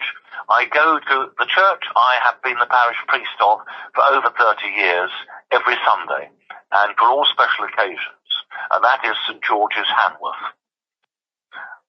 I recall that I took a group of our people as pilgrims to the Holy Land, and we arranged to go one evening to visit the church of the Holy Sepulchre, that is the tomb of Christ. And when you go in, you climb the rock of Calvary, where the cross stood. And most wonderfully, the socket where the cross stood and the two thieves are still there. And then you descend, and you come to a strange little marble house. And I had been inside the house several times. It is, in fact, the solid rock of the tomb of Jesus, which has been surrounded with marble when it was cut out of the hill, so people could visit it. Very recently, they've detached all the marble to restore it. And they have found that there is the bench where the body of Jesus was laid. So although I have only ever seen it covered in marble, I have seen it with the marble taken off in pictures. So it was very moving to recall at the actual place what happened on Good Friday when the Lord Jesus was on the cross, and what happened on the night of Easter, and on Easter morning the tomb was empty. Been many films and lots of talk, but it brings completely to us through the cross our relationship with God, and through the tomb our hope that death is not the end, because Jesus, who was crucified, has risen. The angels said, "He is not here, he is risen. See where they laid him. I have seen where they laid him." And I would ask everybody in this wonderful age of technology and everything on the internet to look up the Church of the Holy Sepulchre and the tomb of Jesus, and to see for themselves, and then to consider, what is their life truly about? Is it about themselves, or is it for other people? Are they inspired? Are they given help by God to do something with their life, so that at the end of their lives, when they look back, they will be able to see that God had guided and given them a task to do, and they had done their best to fulfill that. The most wonderful day of the year is in fact 3 days or 4 days, depends how you count it, because there is the day that Mary accepted to be the mother of Jesus. There is Christmas Day when he was born. There is Good Friday when he was crucified for us. And there is Easter Day when he rose again. And that is our hope. And that is what we should proclaim with our lips and with our lives, with joy and sincerity. Other people can worry about woke matters. What we need to do is to focus on our Lord Jesus Christ, crucified and risen for us. Well, there is one other day, and that is the day that Joseph also accepted that Mary had not slept with someone else, but slept with God, which was also a minor miracle.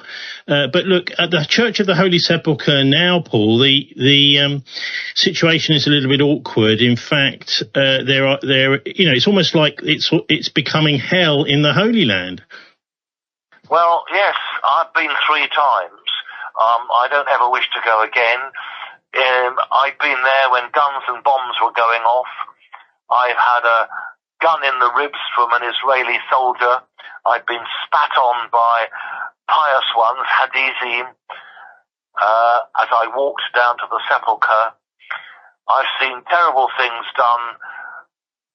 It's heartbreaking. I don't have an answer, and I certainly don't have any power to sort it out. But I do pray regularly that God will sort it out. Reverend Paul Williamson, thanks very much for joining us. I have very much appreciated, and may you and all who hear the broadcast receive Easter blessings from the risen Lord. A lovely prayer. Thanks very much to Reverend Paul Williamson for that. And we'll be hearing some more prayers in the music in the break. But before that, let's go over to the States and have a listen to this lady called Carrie Prejean. I'm not sure if that's the right way to pronounce it. Carrie, Carrie, Pregean. Now, she was Donald Trump's czar for religious freedom in the States. And, of course, what's happening now, so what so often happens, is all the people that he's put in to various offices, positions, when he was elected. Now there's this World War III on the horizon. He's getting rid of all these people because it's not convenient. The Zionist lobby is taking over in the United States. And someone like Carrie is persona non grata. So then I got a call. After I was on pins and needles, I finally got a call. And it was Dan and Paula. And I'll never forget, I literally remember Dan every Patrick word. and Paula White. Yes, they called me and they said, "Hi, Carrie, I know you've been worried this past couple weeks, but..." Dan started and he goes, "I just want to let you know we've been in meetings about your situation." What situation? Yeah, what situation that I'm posting about? God forbid I criticize Israel. Can't do that while serving in this administration. And he said, "I just want to let you know, Carrie, your job on this commission," I'll never forget this, Tucker, "your job on this commission is to protect the president and his reputation." He said that to me, the first thing out of his mouth. I couldn't believe it. I go, "What? I thought my job is to protect religious freedom. I thought that's what he appointed me to do."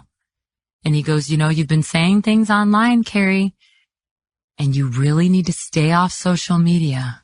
Do not use social media between now and the end of your term." And then Paula White chimed in and she said, "Yeah, Carrie, you know what? You really shouldn't be posting about replacement theology. You shouldn't be posting about that. And there's a lot of people that are saying that you're an anti-Semite, Carrie, by your posts. You're criticizing Zionism. You're criticizing Israel. And we have a problem with that." And then Dan chimed in again and he got loud. He got real loud and he's like, Carrie, because I pushed back and I said, "Well, wait a second." I said, what am I posting that is so offensive to you? That's against the rules of this commission, because I didn't sign anything saying I wasn't going to use my social media. I speak out about things that I care about. I'm a religious person. I'm a Christian. And he said, you've been saying things that go against," I'll never forget this. He goes, "You've been saying things that are not in alignment with the president and are not in alignment with Paula White and some of the other members on this commission." And that's when I knew that this commission was a fraud. It was pretend. It was not about religious freedom. It was about, you better be a Zionist. You better push our agenda or you're off. And that was in August. So we ended the conversation. Dan got really upset because I said, I really do want to keep posting. I'm not going to not use my social media. Can't agree to that, Dan. Great. So these Trump grunts have just sacked her for being somebody who actually cares about religious freedom in the United States. This is what's happening. All the Zionist lobby. Read my lips. That's what I think. Anyway, so let's have a break now and a little bit of prayer, music, some hymn. And we start off in a 1980s UK village school.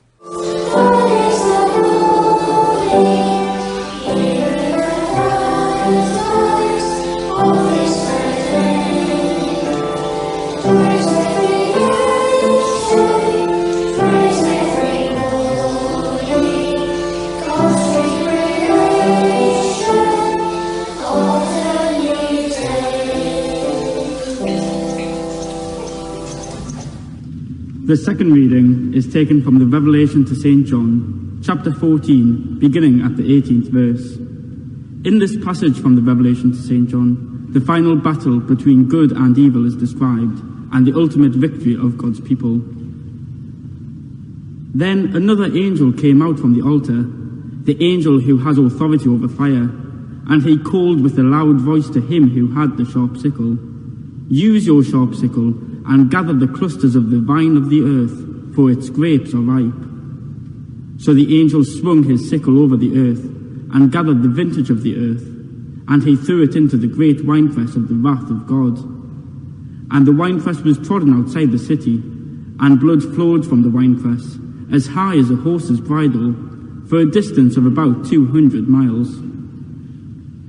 Then I saw another portent in heaven, great and amazing, 7 angels with 7 plagues, which are the last, for with them the wrath of God is ended. And I saw what appeared to be a sea of glass mixed with fire, and those who had conquered the beast and its image, and the number of its name, standing beside the sea of glass, with harps of God in their hands. And they sing the song of Moses, the servant of God, and the song of the Lamb. Great and amazing are your deeds, Lord God the Almighty. Just and true are your ways, King of the nations. Lord, who will not fear and glorify your name? For you alone are holy. All nations will come and worship before you, for your judgments have been revealed. Here ends the second reading.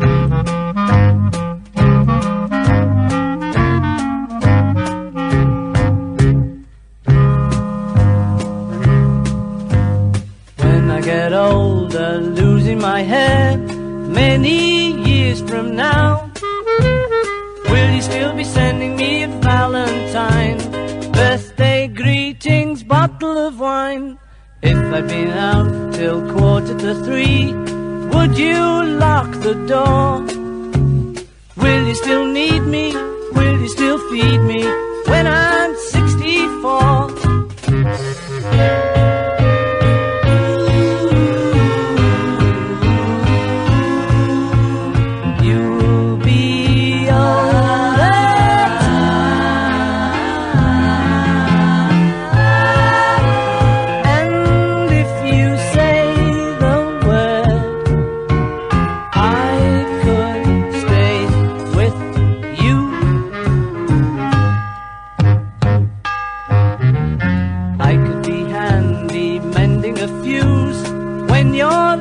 Have gone.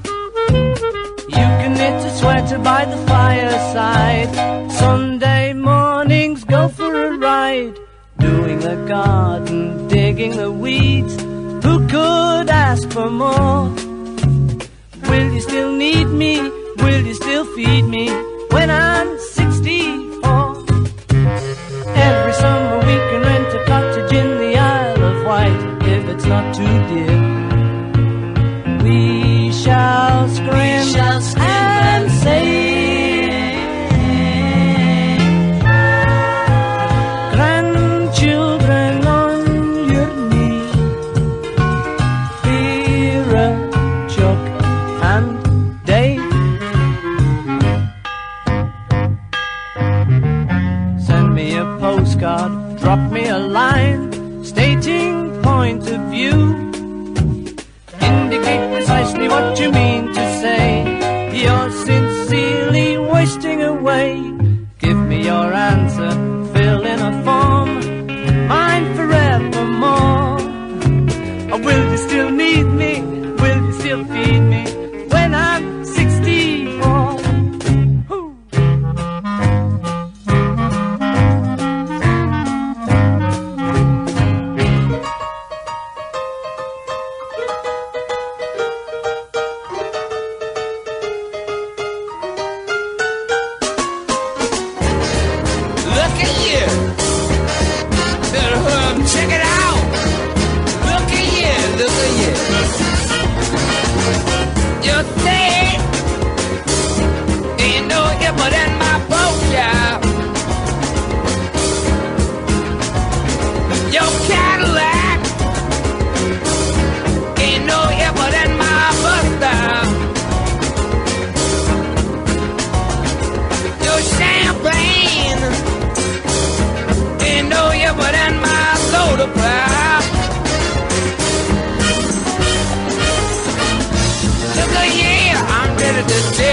my business.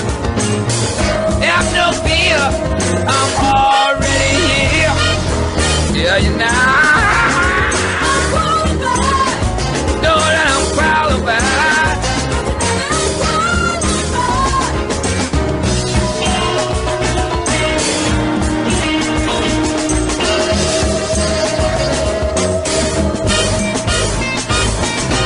Your top hat ain't no better than my ginger brown,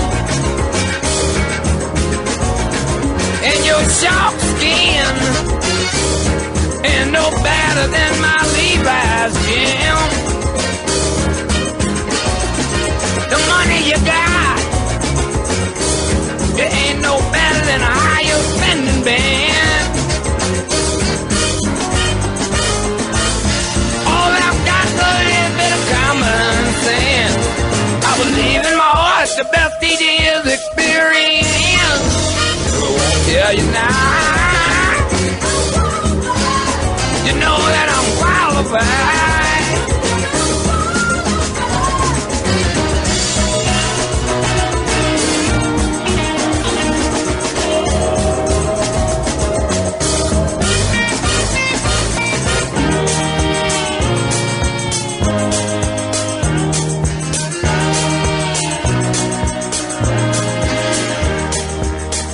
You may find me in a private slum.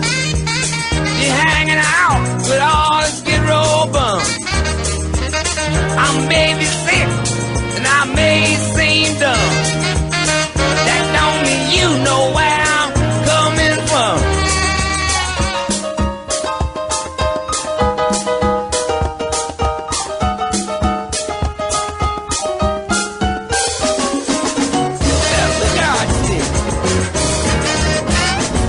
Make a little room for your social life. Ain't no better than my hot dog stand. Your education ain't no hipper than what you understand. Your woman that you got, she ain't no hipper than a loving band.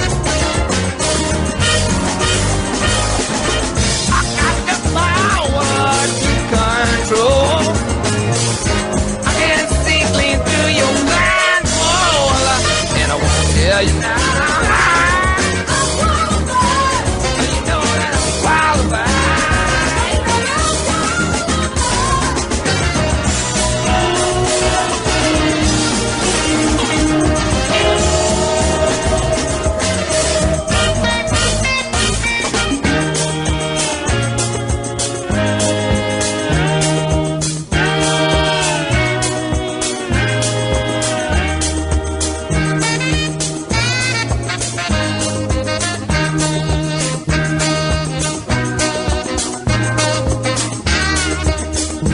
Look at me, I'm filling up in glass.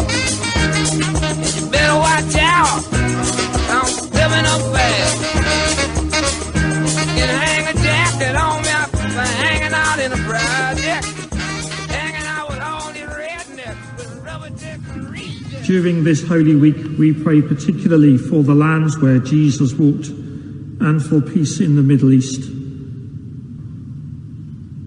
Ever-loving God, who hears us in our anguish and distress and longs for us to be free, we pray for the people of Iran and the wider Middle East at this time of fear and uncertainty. Be near to those who are anxious. Bring comfort to all who are suffering. Guide those with the power to make decisions and lead them in the ways of wisdom, compassion and moderation, that people of goodwill would seek harmony and reconciliation. Join us with our Christian brothers and sisters in all places in praying for peace with justice through him who is the Prince of Peace, Jesus Christ our Lord. Amen. As we recall that Jesus was arrested and executed without proper trial, so we pray for all who today find themselves imprisoned and especially for those who are being held captive unjustly. Christ our light, you died and rose again to bring your hope to all those who dwell in the darkness of despair. Enlighten, we pray, with your truth all those detained in prison and all those who detain them, that the guilty may know penitence and begin a journey of restoration, that the innocent would be freed, and that the oppressors would learn to follow the paths of justice, that the whole world would come to know the brightness of your shining and the glory of your kingdom, where you live and reign with the Father and the Holy Spirit, one God, now and forever. Amen. And finally, as we recall that Jesus was abused on the way to being crucified, we pray for all those who experience abuse of any kind today, for all who experience violence in their own homes, and for those who have been abused within the church. God of love, you taught us that the least in this world are the greatest in your sight, and the weakest are those most deserving of our respect. Be with all those today who are unable to defend themselves against others' cruelty and lack of care.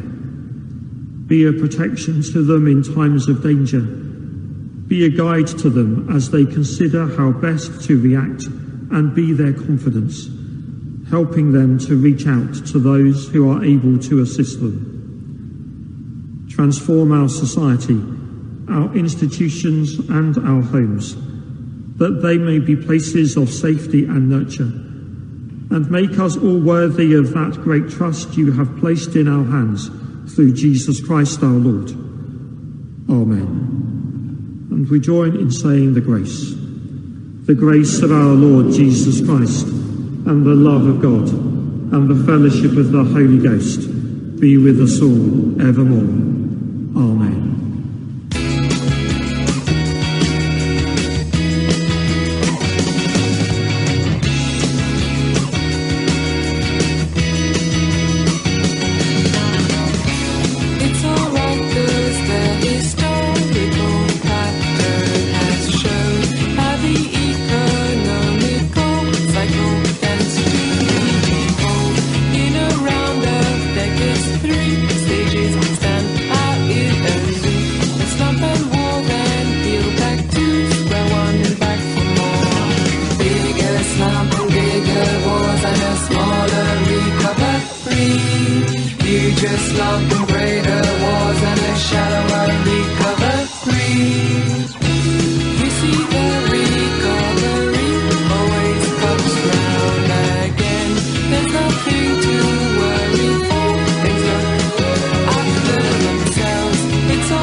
So the Beatles from Sgt. Pepper in 1967. I can remember when that came out. I was at junior school.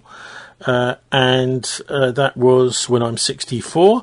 Then we had Dr. John. That was, is it Common Sense and Experience, I think it's called. And then finally we had Stereolab, the wonderful Stereolab, who, an old mate of mine from the 1990s, actually went out with one of the girls from Stereolab. I was so impressed. And that song is called Ping Pong. So welcome back to the Bristol Politics Show with me, Tony Gosling. No Martin this week. We'll be having him back next week. So let's just start with this mad phenomenon, which I would call Donald Trump having mental breakdown live on CNN.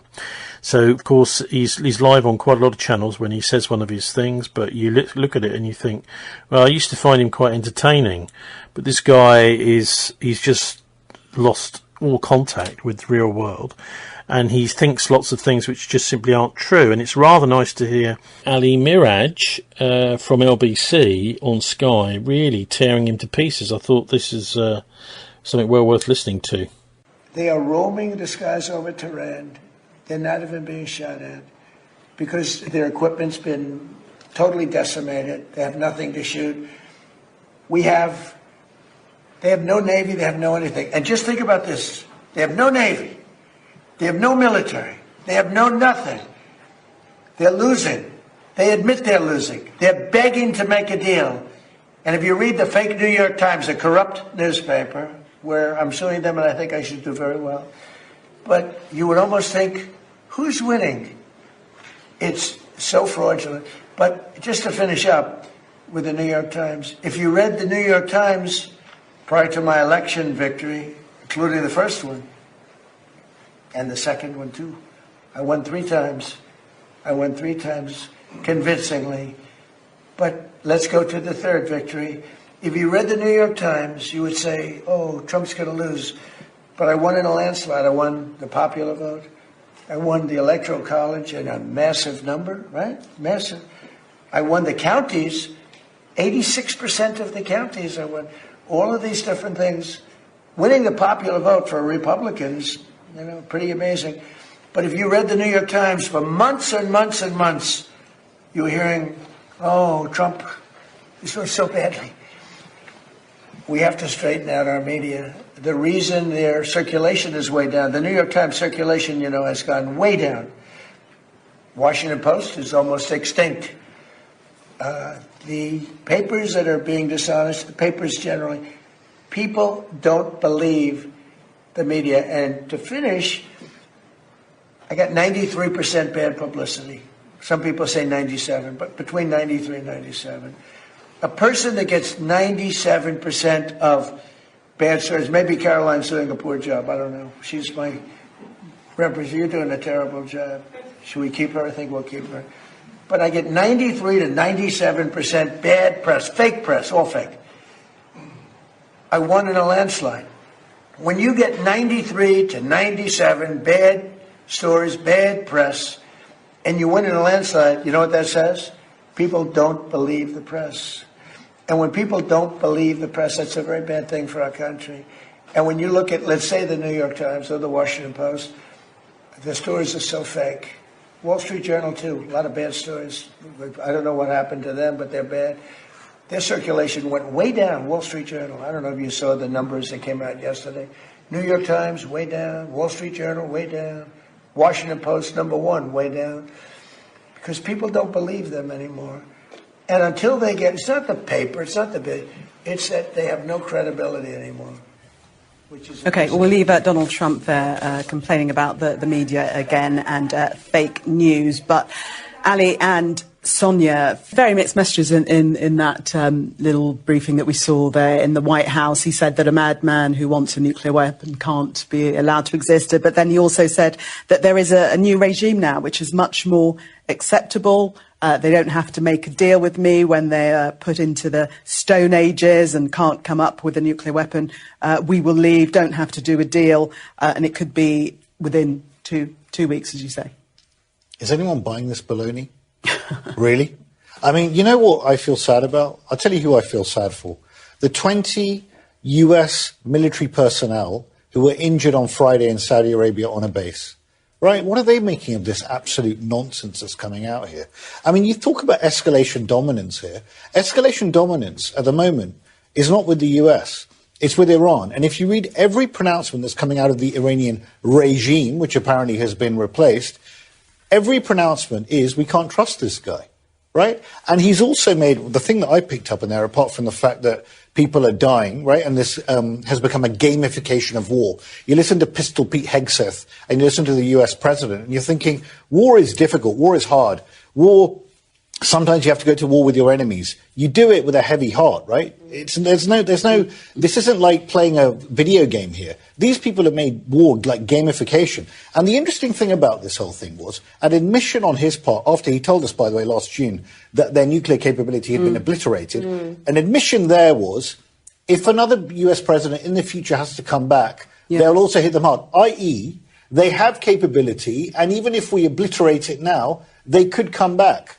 So this is all a complete load of nonsense. It's a temporary thing. He's just admitted it's a temporary thing. They're not going to completely eradicate their capability forever, as has just been noted by the US Commander-in-Chief. And if I were a US military personnel individual in the front line, I'd just be thinking to myself, why did I join the US military to be under a Commander-in-Chief like this who puts my life in danger for a complete and utter load of nonsense like that? Let's listen to a key moment from what he had to say. All I have to do is leave Iran, and we'll be doing that very soon, and they'll become tumbling down, and stock prices were up today almost to a record because they know two things. Number one, we have a safe country. We had to take a little detour because we had a madman named Khomeini, who sadly is no longer with us.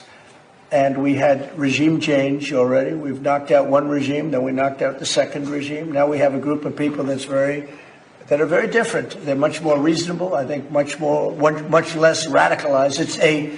We've had regime change. We're dealing with people that are much more rational, and it's amazing what we've done. I think we're 2 or 3 weeks. We'll leave because there's no reason for us to do this. Sonia, dismissing the war as a little detour there. He's got the power to unleash all kinds of chaos, and he seems to be quite gung-ho about using it. I'm a bit disappointed, though, Sonia, in the fact that you're talking about a very serious war in the way you are, because surely you should be focusing on the drone protection system on the White House ballroom, right? I mean, seriously, people are dying, right? Whether they're your enemies or not, fine, people kill enemies. People are dying, your own military personnel are being killed, right? They're being attacked, they're being injured.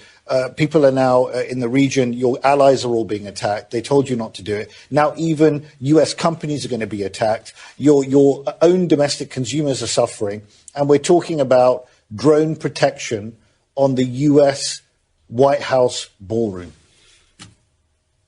Point. That's what we're talking about. Yeah, point. I think it's a sobering thought. He does move from one subject. Good luck with the briefing for the King on that. The King should focus on asking about the White House ballroom. That's what they should be talking about. Well, talking of the King, earlier Donald Trump welcomed the news that he would be making that state visit to the United States. It will go ahead next month, but that's as far as his appreciation of the country went today. He lashed out at the government over the Iran war, telling ministers to go get your own oil from the Strait of Hormuz, and warned that they couldn't rely on the United States to help them anymore. Let's take a look at exactly what President Trump posted on social media earlier. And he said, all of those countries that can't get jet fuel because of the Strait of Hormuz, like the United Kingdom, which refused to get involved in the decapitation of Iran, I have a suggestion for you. Number 1, buy from the US. We have plenty. And number 2, build up some delayed courage, go to the Strait and just take it. You'll have to start learning how to fight for yourself. The USA won't be there to help you anymore, just like you weren't there for us. Iran has been essentially decimated. The hard part is done. Go get your own oil. Well, Mr. Trump's defense secretary also piled on further criticism, saying that the UK's armed forces, he spoke about them. There are countries around the world who ought to be prepared to step up on this critical waterway as well. It's not just the United States Navy. Last time I checked, there was supposed to be a big bad Royal Navy that could be prepared to do things like that as well. So he's pointing out this is an international waterway that we use less than most, in fact, dramatically less than most. So the world ought to pay attention and be prepared to stand up. President Trump's been willing to do the heavy lifting on behalf of the free world to address this threat of Iran. Well, in reaction to all of that, the Defence Secretary, John Healey, chose his words very carefully. Well, the US is a uniquely close ally to the UK. We do things as two nations that no other militaries or intelligence services do. And my job as Defence Secretary is to make sure that we can, in this Middle Eastern conflict, defend British people, and we are, British bases, and we are, and British allies and partners, and we are. A very measured response there from the Defence Secretary. You can see our political correspondent Alexandra Rogers is with us. Keen, will presume, to try and preserve what's left of the special relationship. Yes, very much downplaying the rift, but I think really the government's been accustomed to all these insults. We've had them since the beginning of the war, even since the beginning of the year when Donald Trump started making threats on Greenland. And I think whenever he does lash out, the government's response is to kind of keep calm and carry on and keep suggesting that the special relationship isn't as fractured as it clearly is, because we're still very much at odds with the US over this war and Trump's aims. In latter days, as you say, he has been standing up to Donald Trump, and that's playing well for him, Sir Keir Starmer, isn't it? Yeah, look, Sir Keir Starmer's stuck between Scylla and Charybdis, right? He's been between a rock and a hard place.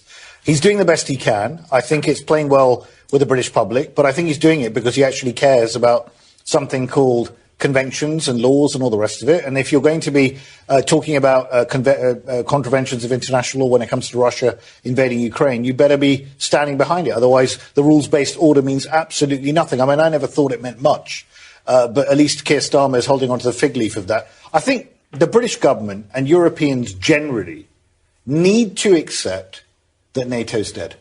It's dead for now. It might get revived if you have a sensible US president in the future.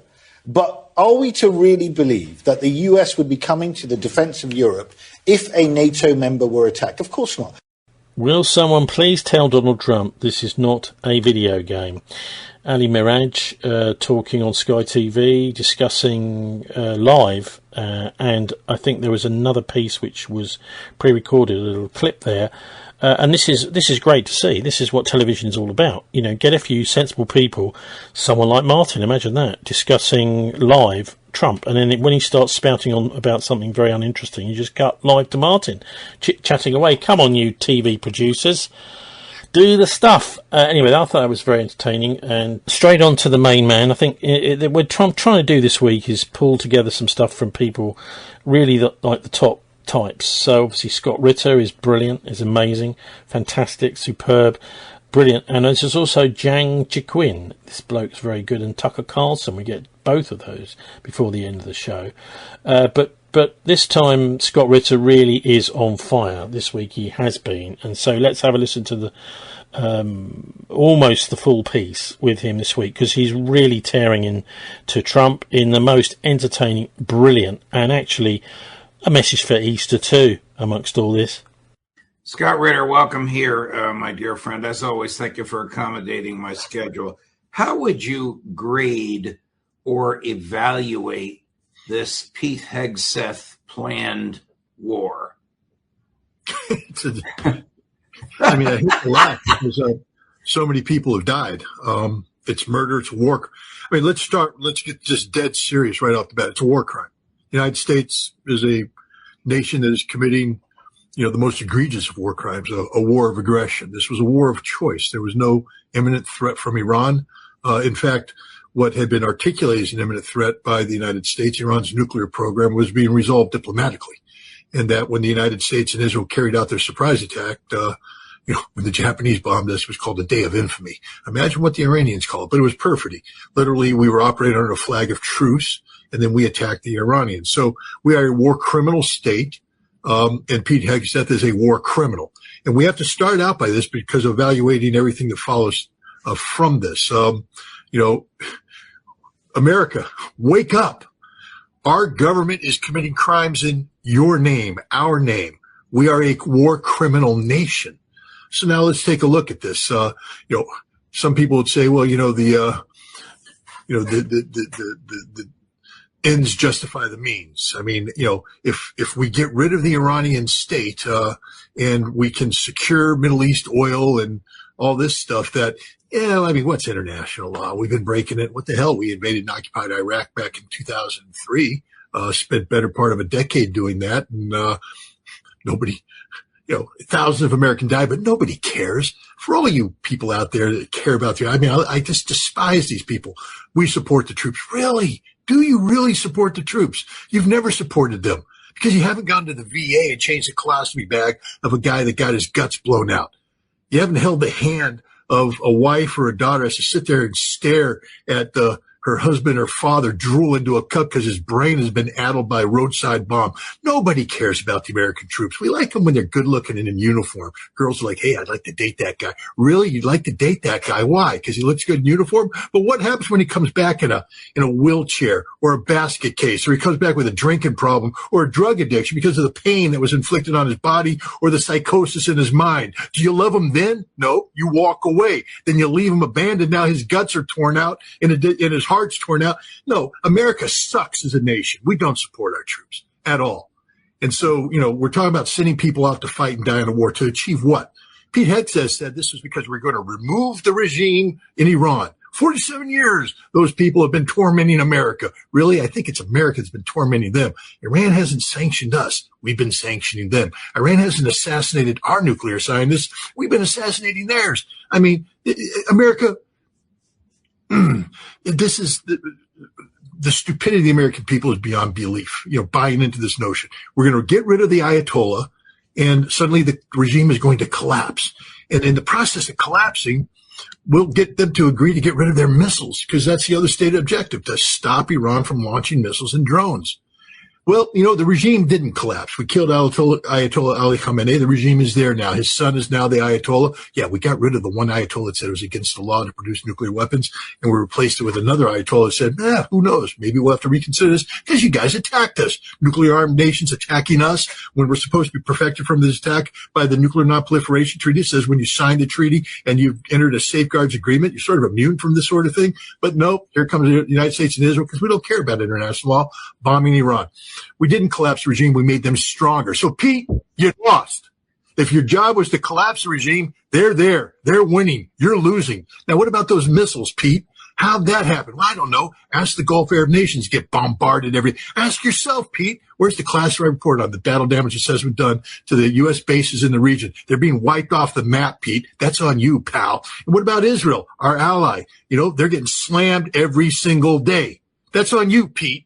You haven't won anything. We have lost this war. We're losing it now, and we've lost it badly because now the unintended consequences, well, I say unintended, they were knowable. Everybody knew it. The global energy crisis that's taking place right now. That's Donald Trump's crisis. He did it. Pete Hegseth did it. These war criminals have now also committed, economic crimes against the world. How'd you like to be Japan, thinking America's your ally, South Korea, America's your ally, and suddenly wake up one morning, not only to find out that your energy prices are going through, you're going to have to start South Korea rationing gas because they don't have any. They got it all from the Middle East, and it ain't flowing right now. But it's not just that. We took away all their air defense, too, and sent it off to the Middle East because, oh, yeah, our air defense sucks. We don't know how to defend against missiles. So not only did we not knock them out, we can't shoot them down. The Iranians have free reign to strike wherever they want, whenever they want, and there's nothing we can do to stop them. We lost this war. What military? It's got a tremendous dissertation. My hat is off to you. I don't even think you came up for air. What military purpose would be served by the introduction of boots on the ground? None whatsoever. I mean, look, ostensibly, let's back this up. In Trump's first term, the Iranians shot down one of our Global Hawk, I think, drones, big drone, got shot down over the Strait of Hormuz for theoretically flying into Iranian airspace. And Trump, being the blustering fool that he is, said he wanted to bomb them in return. And the Pentagon said, hey, boss, we may have stranded into their airspace, but I don't know, we're America. You can't shoot down our drones. We have to punish them. So they drew up a plan to strike Iranian air defense sites. the ones responsible for shooting it down. But the Pentagon said, hey, you hit them, we're going to start a sequence of events that's going to finish with them blowing the hell out of all of our bases, knocking the crap out of everything else, and there's nothing we can do to stop it. We don't have the forces arrayed for this. And they said, here's the important part. In order to defeat Iran, we would have to come in with about 900,000 troops. It would take us easily 9 months to 1.5 years to assemble these troops. And even once we assembled them, there's no guaranteeing we would get them across the beach, because this ain't going to be Desert Storm, where American troops are flying into airfields where nobody's attacking them, or landing in ports where nobody's attacking them.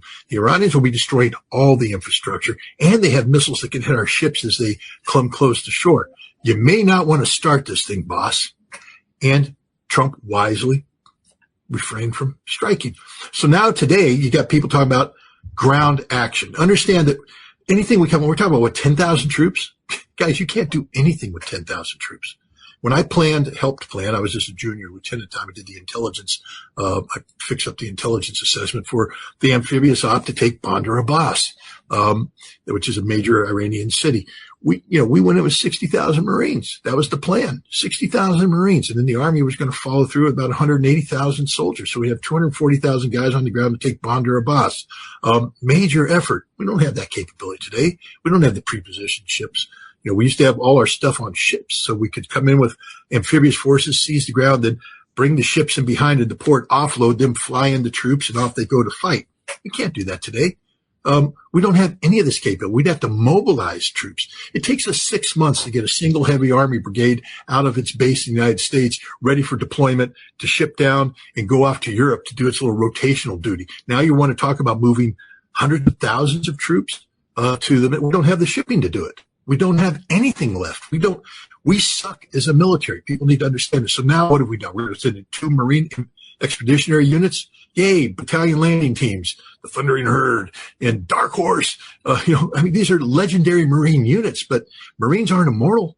And you put them on a beach without appropriate support, they're going to die. We put multiple battalions across the beach at Iwo Jima to take on the Japanese. Now, we're going to take card with two Marines, and where's the reinforcement? So the Marines are going to come in, do an assault. Think Tarawa for a second, guys. Study it up. Marines waiting 1.5 miles, chest deep water, getting machine gunned down. They finally get to the beach and assault through. Thousands died. Where's the reinforcements? There's no more Marines there. Oh, the paratroopers are going to come in. You guys ever think about airborne operations? They jump in with what they have. What happens when they run out of ammunition and you can't resupply them because everything's getting shot down or the drones are coming in and hitting them? They all die. They tend to surrender. Think the British, Arnhem, A Bridge Too Far. You might want to look at that movie. What happened to the first British airborne divisions? What's going to happen to any paratroopers we send in? This ground invasion stuff is nonsense. So the Rangers are going to come in. Really? The Rangers aren't that good, first of all. A bunch of young kids with shaved heads who prove they could do a bunch of tough stuff, but they're not that good at fighting. And they're going to go in and do what? Die. That's what they're going to do. Die. Delta Force. Delta Force went scud hunting during Desert Storm. Every insertion was detected by the Iraqis. Every Delta Force team that went on the ground was running for its life. In the first hour, it was on the ground. That's how good Delta Force is. Now we're going to go into Iran, which has many, many more troops. We don't have a plan. This is Pete Hegseth making it up as he goes along. The fact is that we're mobilizing these forces now means we didn't think about it up front. So now we are reacting. And when you're reacting, now we come into John Boyd, Colonel John Boyd, the decision-making cycle. The OODA loop, observe, orient, decide, act. Fighter pilots know it because that's how you shoot people down. The Marine Corps adopted as part of our maneuver strategy. You want to get inside the enemy's decision-making cycle so that you're acting, they're reacting. And when that happens, you win 100% of the time. Guess who's reacting? The United States. The Iranians own our decision-making cycle. Wow. Are we negotiating, or is Trump making this up? He's making it up. The Iranians aren't negotiating. Judge, again, I'm laughing because it's mind-boggling. Hollywood couldn't come up with a script like this.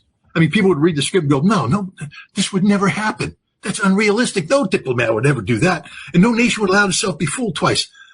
Donald Trump in June 2025 said, hey, let's have a nuclear deal. The Iranians went, we're ready, negotiate in good faith. We're going to go to bed on Friday night, work Saturday, Sunday. On Monday, we'll show up and we'll conclude this deal. They went to bed Friday night. Bam, bam, bam. assassinated by Israel using U.S. intelligence. Trump bragged about it. Not making this up, guys. That's what we did. Perfidy. Now we come to this one, and Trump said, we want a deal. And the Iranians went, okay.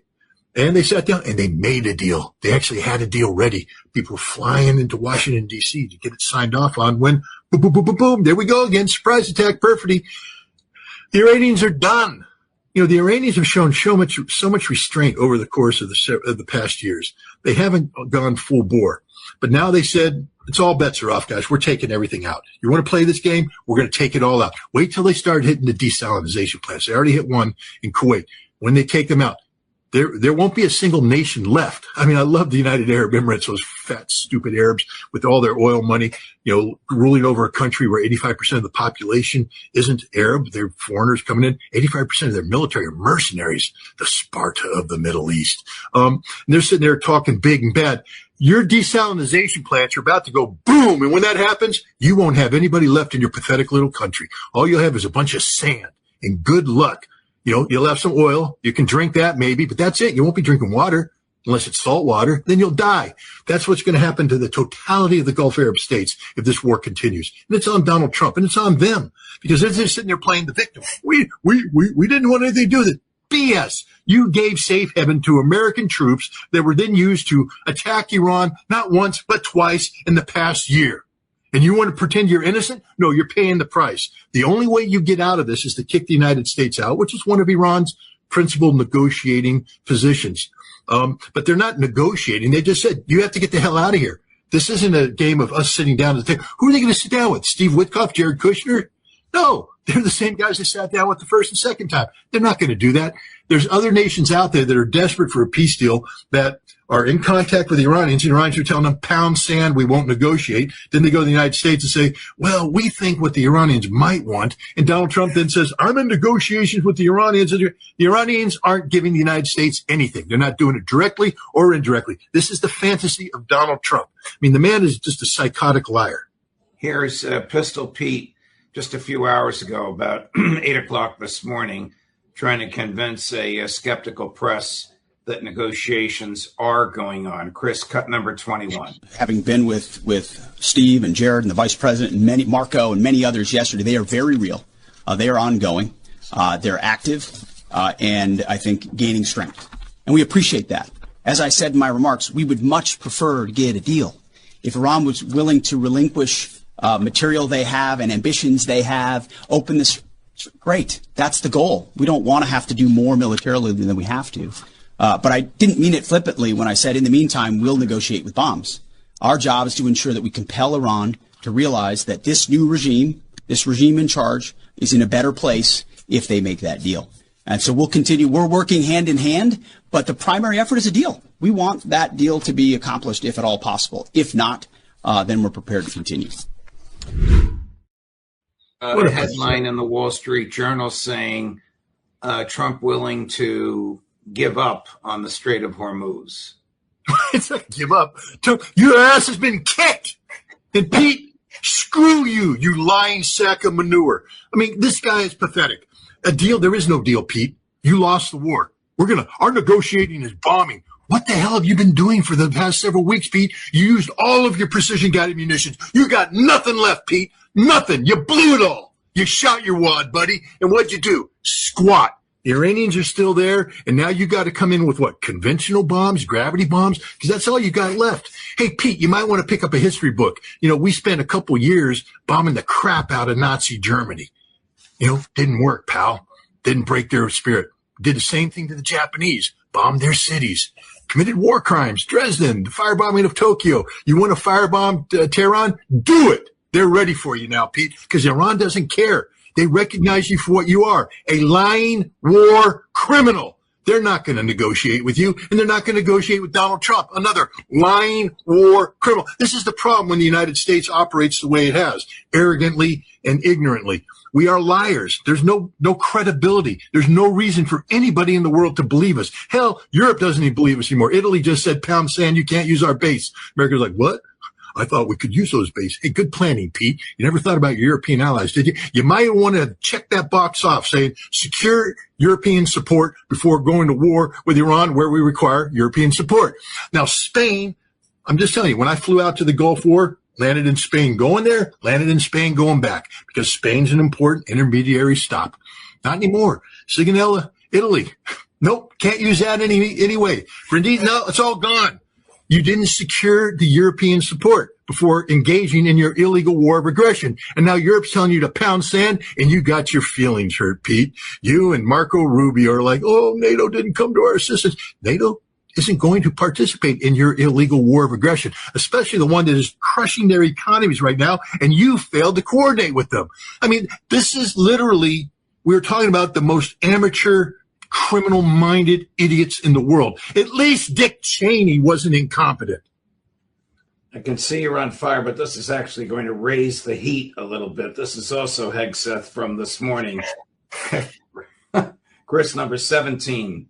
As far as President Trump and boots on the ground, I don't understand why the base, which they have already, they understand, wouldn't have faith in his ability to execute on this. Look at his track record of pursuing peace through strength, America first outcomes. What he's simply saying, and it's exactly true, and I've said from this podium too, we're not going to foreclose any option. You can't fight and win a war if you tell your adversary what you are willing to do or what you are not willing to do, to include boots on the ground. Our adversary right now thinks there are 15 different ways we could come at them with boots on the ground. And guess what? There are. So if we needed to, we could execute those options on behalf of the President of the United States and this department. Doesn't know what he's talking about. Hey, Pete, you got 15 ways to go into Iran? They got 31 independent autonomous military districts. So let's just say your 15 ways takes out 15 of them. They got 16 left, Pete. I mean, your math sucks, Pete. This is what happens when you have a clown that's been promoted to the Department of Defense, which is, he calls, Department of War. Pete can't wage war, doesn't know how to wage war, never did wage war. I mean, he went in there and did low-intensity conflict on a limited basis. He's no war hero. He's a joke. And what, he couldn't even be, he'd be fired. If Pete Hegseth gave that briefing in my Marine battalion, I wasn't the commander, I was just in it, but I just tell you, I've done briefings, battalion commander. If you came up and pulled that kind of crap with that kind of semantic structure, fired on the spot. Because that is shallow as it is. There's no substance to what he's saying. He's just out there throwing platitude after platitude after platitude, saying big words, big plans. I want details, Pete. Boots on the ground. Yeah. Your president is saying all options are on the table. It's not about options, Pete. It's about capabilities. All right, Pete? I mean, my God, man, stop bench pressing, stop doing push-ups and start thinking. Oh, you can't think because you're Pete Hegseth.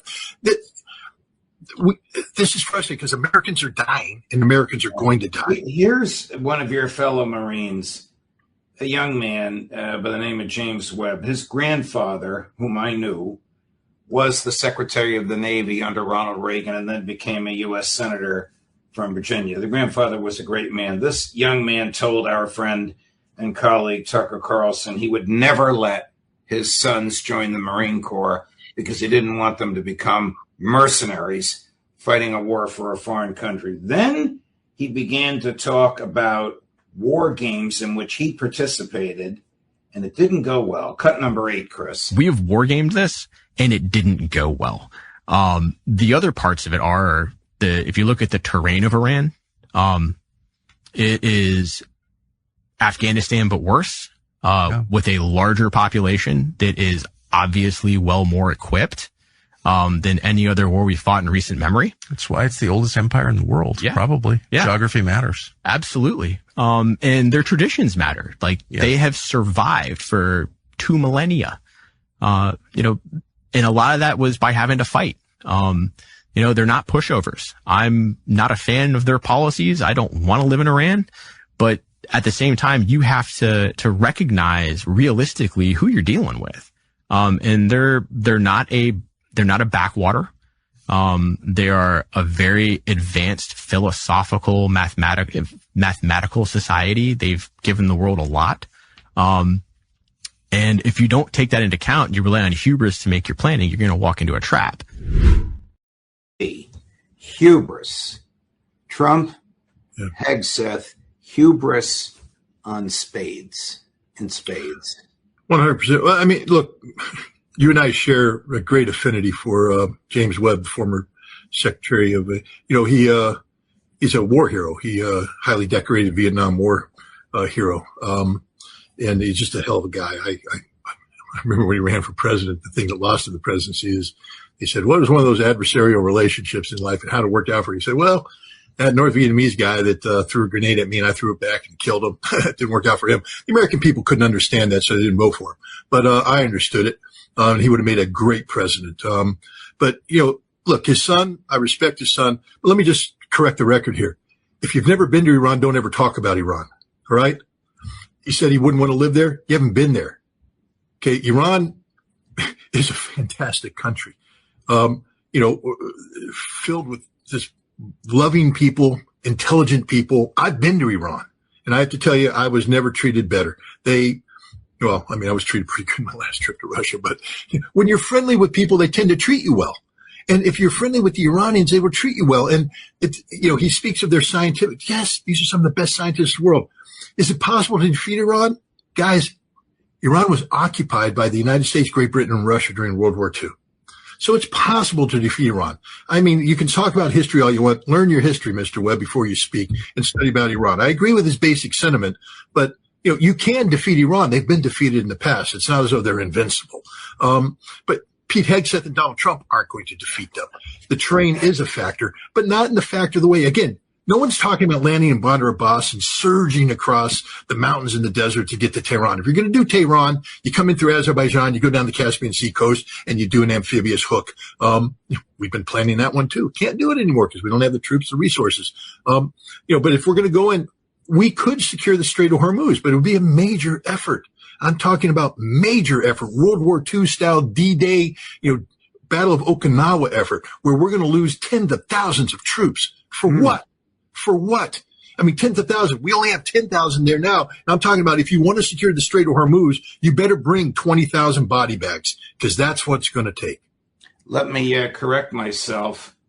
You probably know this, but we're too diplomatic to correct me. The Jim Webb, who was the Secretary of the Navy, who is a great man, who is a decorated war hero, is the father, not the grandfather of this fellow. The grandfather was also a decorated Marine, but it is his father who was Reagan's Secretary of the Navy. Yep. John Brennan, head of the CIA in the Biden years, had quite a tongue lashing for Trump and Hegseth. Chris, this is yesterday. Chris, cut number 20. It's clear that there's this toxic mix of traits that Donald Trump has, which is he's a pathological liar. He is incompetent on so many fronts. And he's also deeply corrupt, which I think is now being manifesting itself in terms of the Gulf War. That's why you have these wholly incoherent, wholly inconsistent flailing about because, first of all, again, there was no real rationale for this war. Secondly, he's trying to figure out what his next move is, and he doesn't understand exactly how he's going to get himself out of this mess. And thirdly, the Iranians now seem to have a lot more influence and cards to play, especially in terms of the Strait of Hormuz and allowing shipping to get out or not. And so therefore, I think Donald Trump is trying to present a false narrative to the American public by saying, yes, the Iranians now seem more reasonable. They're trying to negotiate. But, he's protected himself for so many years in this cocoon of disinformation. But the reality now is just penetrating and taking away that cocoon. Cocoon of disinformation is laying the ground for a summary departure. If we depart, what happens to Netanyahu and his crew? Well, first of all, let's start that having John Brennan talk about a cocoon of disinformation. This man's a lying sack of crap too.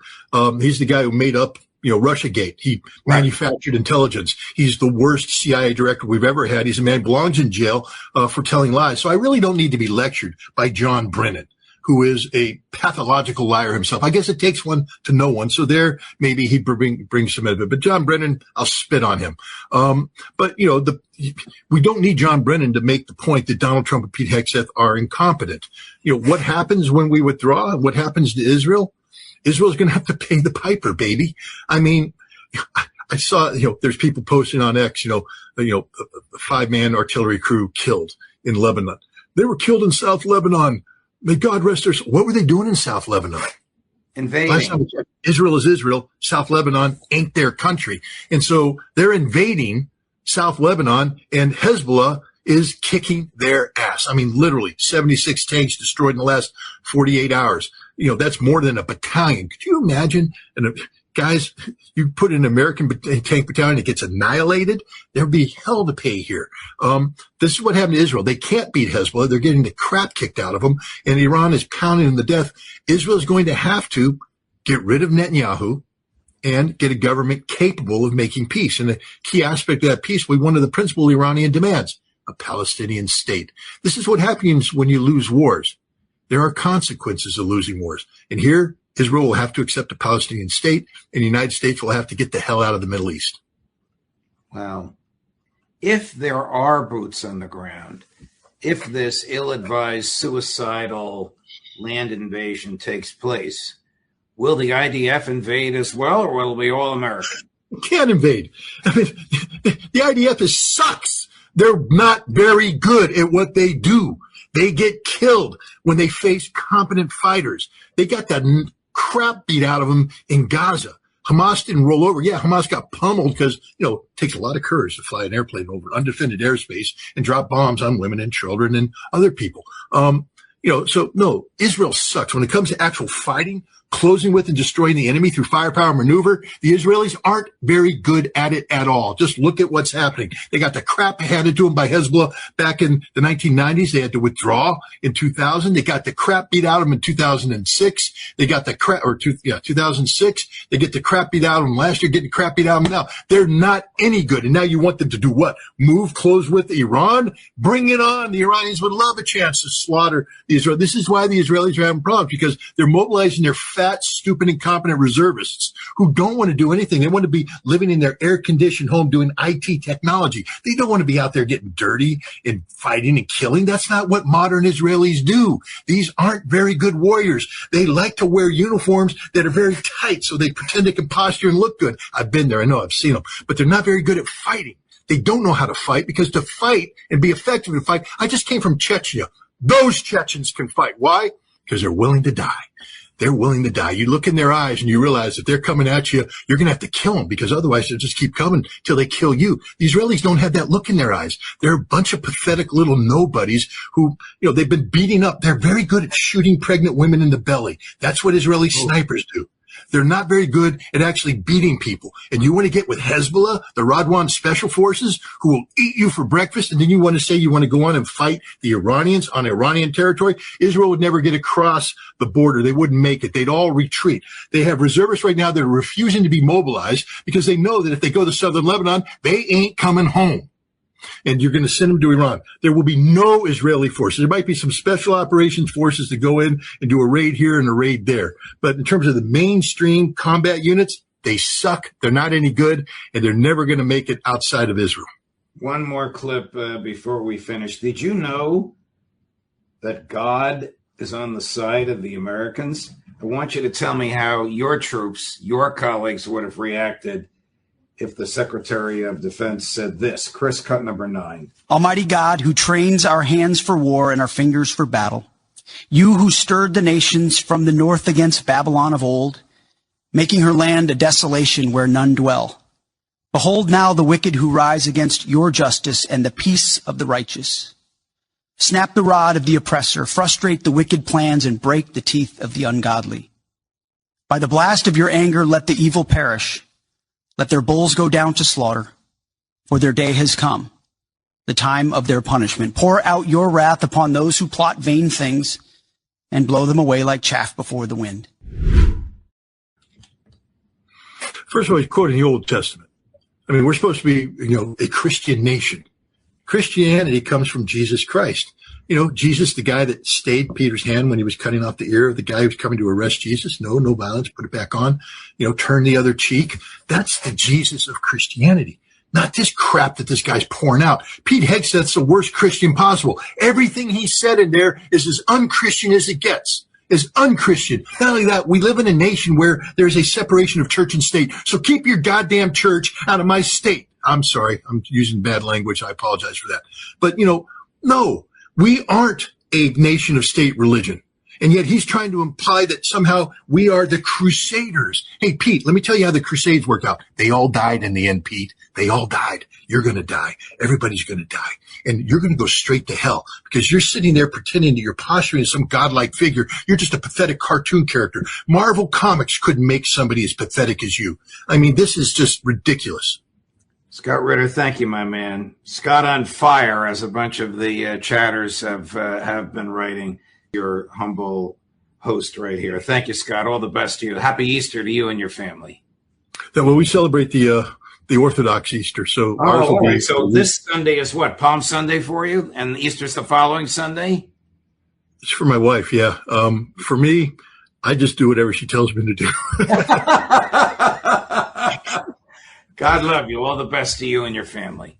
Okay. Thanks. Thank you, Scotty. Wow. Judging Freedom with Scott Ritter there, former UN weapons inspector, who I interviewed right at the very start of the invasion of Ukraine by the Russians. He said it was going to last a few weeks, he thought.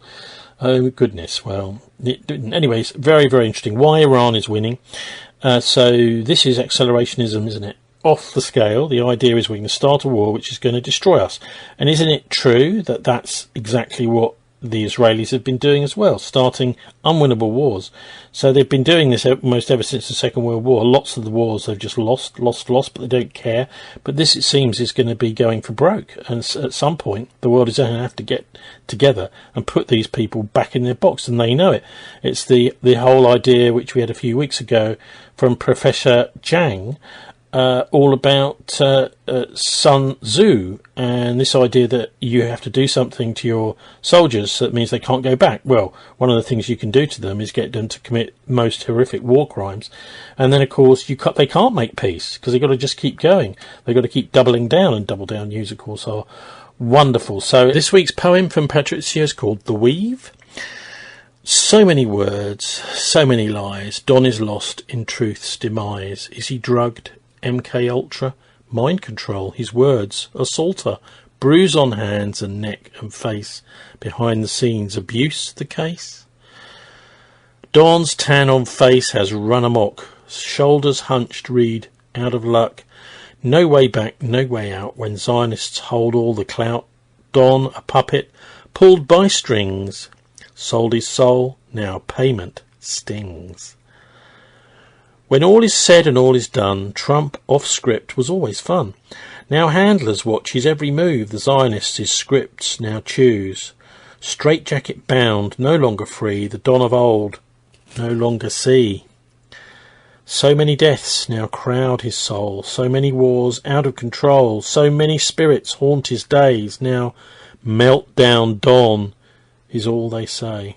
The weave on leave, no longer running. The end is nigh, for Don, all gunning. Thanks, Patrizia. And I'd also, just on the side of the Straits of Hormuz, I'd like to, because isn't it interesting, really, the Americans apparently aren't really going to suffer too much because they've got their own oil, but I'm not so sure about this. If the oil price goes up, the oil companies do really well.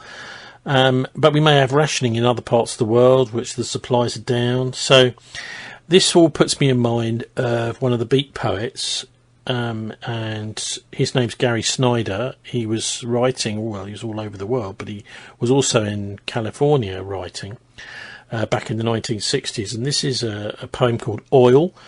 It's from The Back Country, which I think came out in 1966.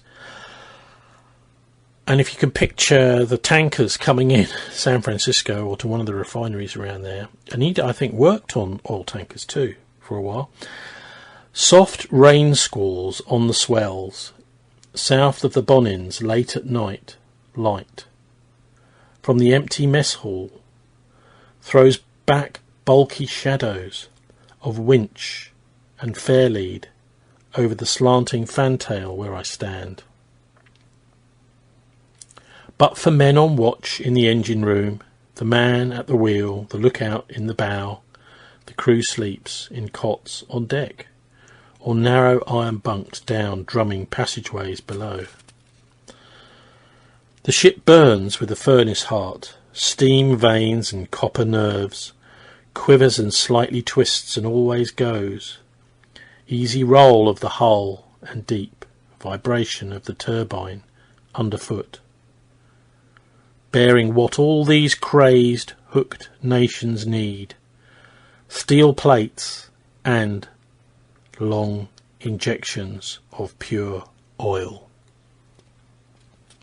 Gary Snyder, from his Backcountry compilation of poems from 1966 in California. So anyway, back to the audio. And last week we did discuss, didn't we, the idea of a nuclear suicide vest. Well, look, this is a suicide vest is something that Muslims use, apparently. But no, actually, this is something from the other side. This is what the Japanese were doing with their kamikaze bombers in the Second World War.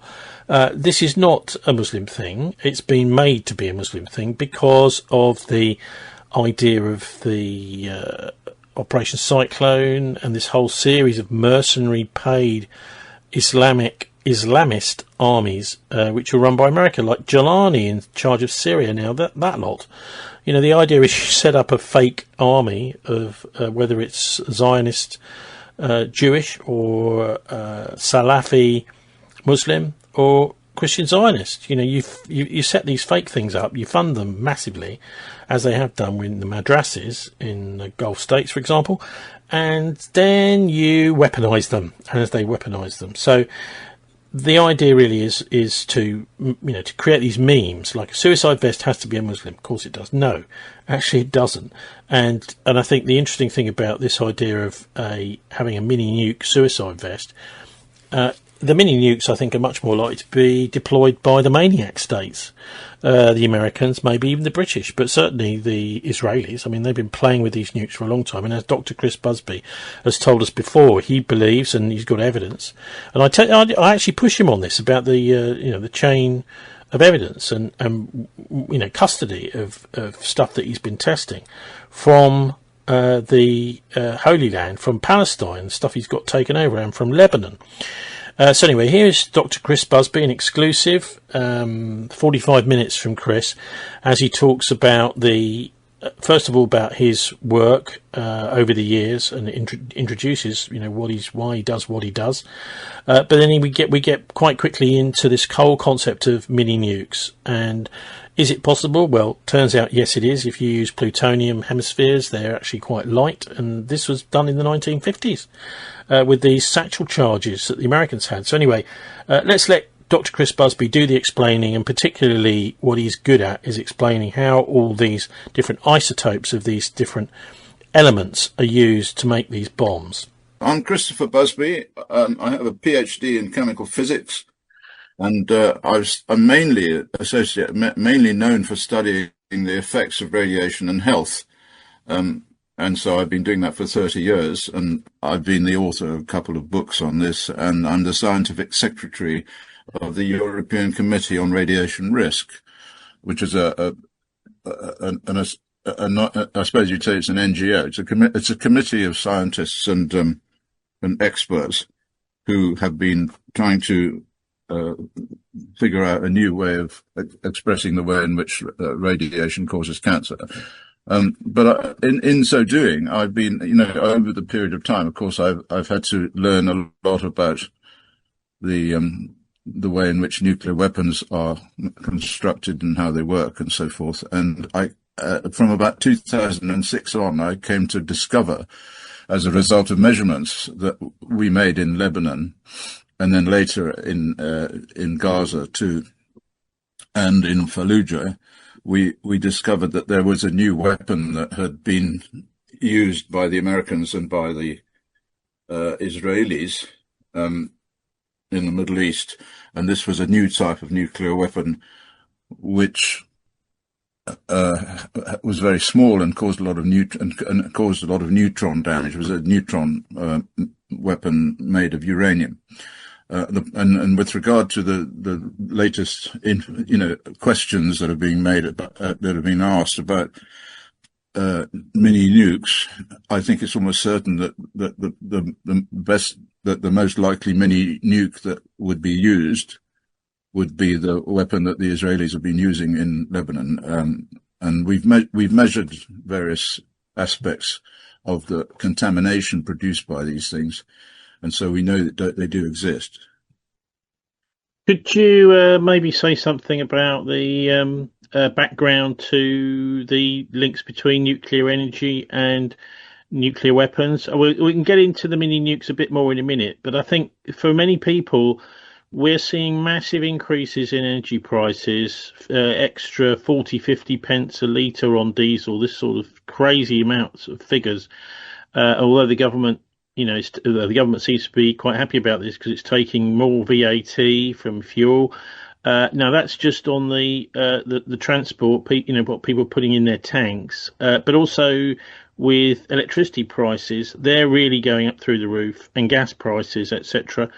And it's called the cost of living crisis. But this is all very nice for the nuclear power industry, there were all sorts of questions about whether the power that these places like Hinkley were going to kick out was actually even going to be viable. But the general price of energy for domestic use seems to have gone up almost to meet the needs of the nuclear industry. So maybe you could say something about the health effects and how environmental, because we're being told nuclear is clean energy, Chris.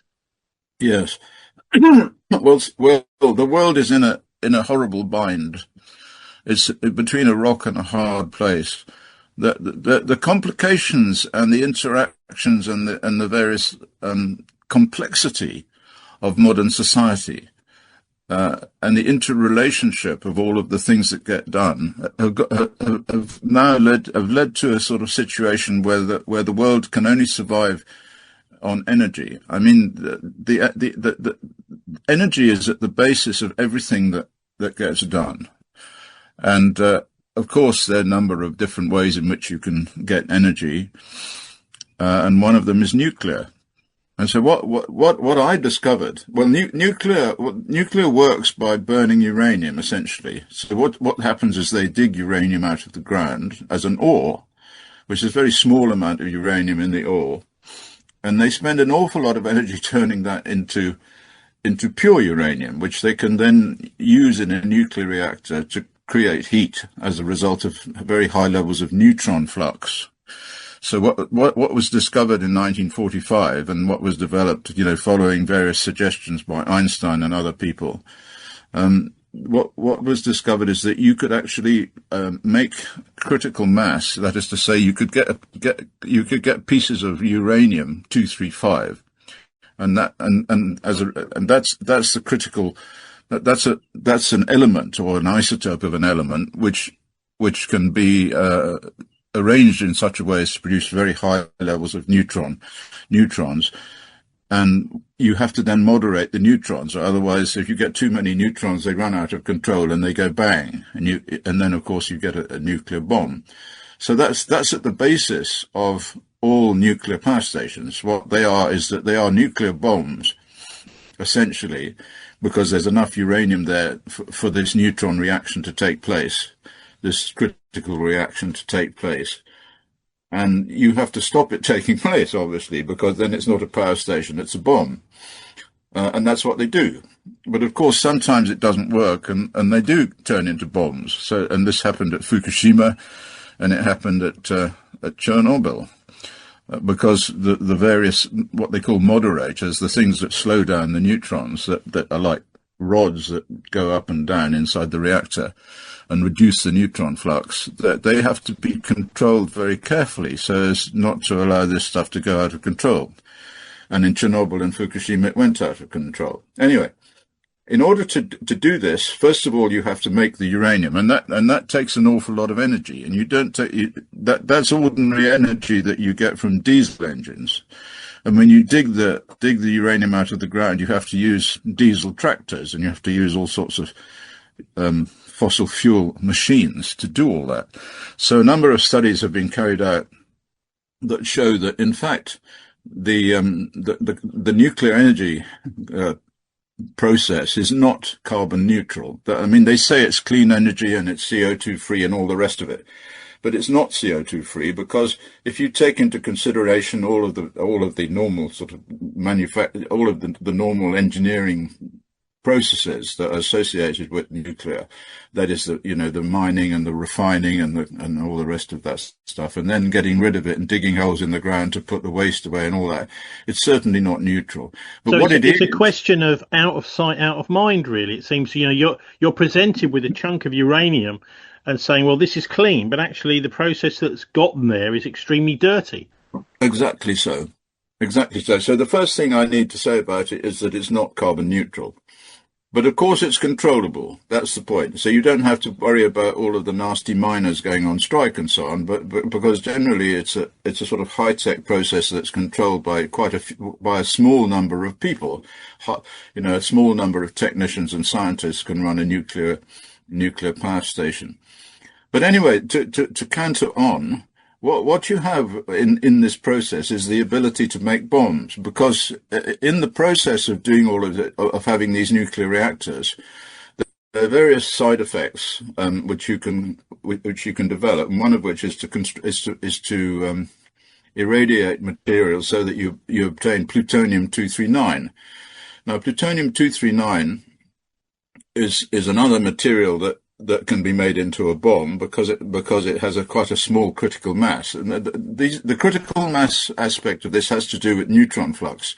So it has to do with how many neutrons you can pack together in a small space. And how you can get this to sort of suddenly increase the number of neutrons catastrophically so that there's an enormous explosion and all sorts of fission products happen. The atoms of plutonium fly apart and produce lots of radioactive elements, which are very nasty and produce gamma rays and kill you. And the first plutonium bomb was exploded at Nagasaki in Japan in 1945. And that was the second atomic bomb that was used. The first one was at Hiroshima, and that used uranium-235. Uranium-235 is the fissile isotope. Uranium, as it's mined, comes out of the ground with two, and this is important for what I'm going to say later. When you dig it out of the ground, you get really mostly uranium-238, very high amount proportion of uranium-238. And uranium-238 is not fissile, that is to say, you can't make it into a bomb. But there has a small amount, I think 0.3% of the material that comes out of the ground is uranium-235. And uranium-235, if you extract it and put it together in one lump, it will explode because it has a higher level of neutrons, or high enough level of neutrons to go critical. So what they do is they take in order to make the first reactor, what they do is they take it out of the ground and they have to make uranium-235, which is the fissile one. And then they can make the first bomb by getting a high concentration of uranium-235. So for this, you need various enormous diffusion plants, gaseous diffusion plants, and centrifuges, and all sorts of complicated stuff like that, which is what they did. And that was the Manhattan Project. They produced lots and lots of centrifuges, and they produced uranium-235. And sufficient concentrated uranium-235, you need to have about 80% uranium-235 in what's called enriched uranium. So it's being enriched in uranium-235, and that's the stuff that the Iran is producing. And that's what apparently all the fuss was about, because the Israelis don't want the Iranians to have a bomb. And in order to get a bomb, they have to make concentrated uranium-235, and they're well on the way to doing that, having, according to the IAEA, having produced 65% enrichment. And since they've also got they stopped at 65% enrichment because the old Ayatollah Khamenei, he said that it is against the laws of God to produce an atomic bomb. It's wrong. It's morally wrong, theologically wrong. But of course they bombed him and he's dead. But they still have the uranium-235 at 60%, and it wouldn't be very long before they can make uranium-235 at 90% and make a bomb. Because making a bomb, can you say something about that, Chris? Because it does seem bizarre, if they want to stop the Iranians making a weapon, to kill the one man who seemed to be their sort of leader of the campaign for nuclear disarmament there. Well, I mean, associated with this whole business of the Iranian war are questions which, under rational thought, are not answerable.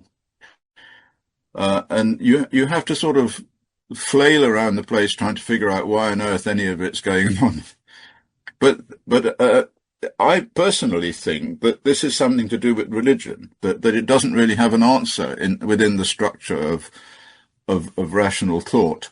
I mean, on one hand, you have Israel is a country which has been basically just parachuted down into the center of a desert, and it's surrounded by people that hate them, and they hate the people that hate them. So there's this fantastic tension between Israel and all of the people surrounding Israel. There's essentially an impossible tension there, and I think the problem there is that Israel has sort of become slightly mad. It's a sort of eschatological problem, and they think that the whole of that area belongs to them because God gave it to them, their God, Jehovah. And somebody has said that in some sense they want to pull the house down around them because, you know, they want to produce a kind of total Armageddon situation where Jesus comes and saves them all. I think that for me, that's first of all, they're Jewish, aren't they? So they want their Jewish Messiah to come. They don't, they're hoping. No, yeah. Well, he's the same guy apparently. Anyway, so Yahweh, whatever. But anyway, the point about that is that seems to be a better explanation for what's going on than pretty much anything else. But to come back to Iran can make, like you said, like you said, it seemed very silly for them to kill the one man who was stopping Iran from making a nuclear bomb. So now they can make a nuclear bomb, and probably all along they could have made the mini-nukes that I'm going to talk about here if you ask me the right questions later on what this is all about, because you don't really need that much enriched uranium to make the sort of bomb that we think the Israelis are using in Lebanon. And we have lots of evidence that they are using such a weapon. And that can you sum up that evidence now? Yes. There are two things. First of all, and this goes back to 2006 when I got some samples from a bomb crater in Lebanon, and these showed the existence of enriched uranium. Now, enriched uranium, as I said earlier, it just doesn't exist in the environment. You have to make it using centrifuges. You have to pull it out of the normal mix of uranium and concentrate it up. Well, what we found in Lebanon in 2006 was enriched uranium at the site of a bomb crater. And then later on, we found enriched uranium in air filters and material from Gaza. That was a bit later than... Okay, well, was there a proper chain of custody for this? Well, I mean, no. The thing is, how can you have a proper chain of custody? I mean, the stuff that we got from Gaza had to be smuggled out through the tunnels by some guy who was interested in what was going on, and then he got arrested. But by that time, the material had been sent to Ireland in a diplomatic bag, and then it was sent to England, and I took it from the woman who came along, dressed in black, at Birmingham Station. So, I mean, and the other stuff that we got from recently, well, there's more samples. There's the stuff that we got recently from Lebanon, from a friend of mine who then subsequently was murdered. So, I mean, you can hardly call these a chain of custody, but I mean, they are samples that came and I had them measured and analyzed and all the rest of it. So, there were two things about it. The first samples showed enriched uranium. And in fact, there were some studies done by some Egyptians in 2021 that looked at Gaza, and they found that all of the samples that they looked at from Gaza, and there was a chain of custody, they all had enriched uranium in them. So this was a paper that was written in Nature, which is quite a posh journal, by three scientists working, for various universities. So we know there's no argument about enriched uranium in the environment there. But the other piece of evidence is that the samples I got from Lebanon, I sent off to various laboratories, and they showed the presence of neutron activation products. So in other words, the normal concentration of isotopes of lead, isotopes of cadmium, and isotopes of mercury is known, and it's absolutely unchangeable. So if you dig lead, cadmium, and mercury out of the ground anywhere on Earth, the ratio of the different isotopes is always the same. But what we found in the samples from Lebanon, from Beirut, from the bomb that killed Hassan Nasrallah, the head of Hezbollah, those samples showed huge perturbations in the isotopic ratio of the lead, cadmium, and mercury samples. So that showed for sure that there was an enormous concentration of neutrons had occurred in the bomb that dropped on Hassan Nasrallah. Well, look, what this suggests is that you've maybe got a conventional bunker busting bomb that's also got some sort of an element of a neutron bomb, which would be specific purpose would be to make sure that if someone somehow managed to survive that, that they would actually be fluxed or they would be killed by the neutrons. Well, the point about neutrons is that they go through everything. I mean, the gamma rays get stopped by concrete, and so if you're down under the ground so many meters, 12 meters, 15 meters under the ground, you can blow up a normal hydrogen bomb there, and so long as it doesn't actually blow a hole big enough to get down to you, you're okay. But not with a neutron bomb, because the neutrons go through the concrete and they kill you. They destroy you instantly. The neutrons just like wipe out your nervous system and you stop breathing. And the interesting thing is, I heard from the people in Lebanon and from various people that I know out there relating to Mayadeen, they said that Nasrallah was found dead, but with no obvious reason why.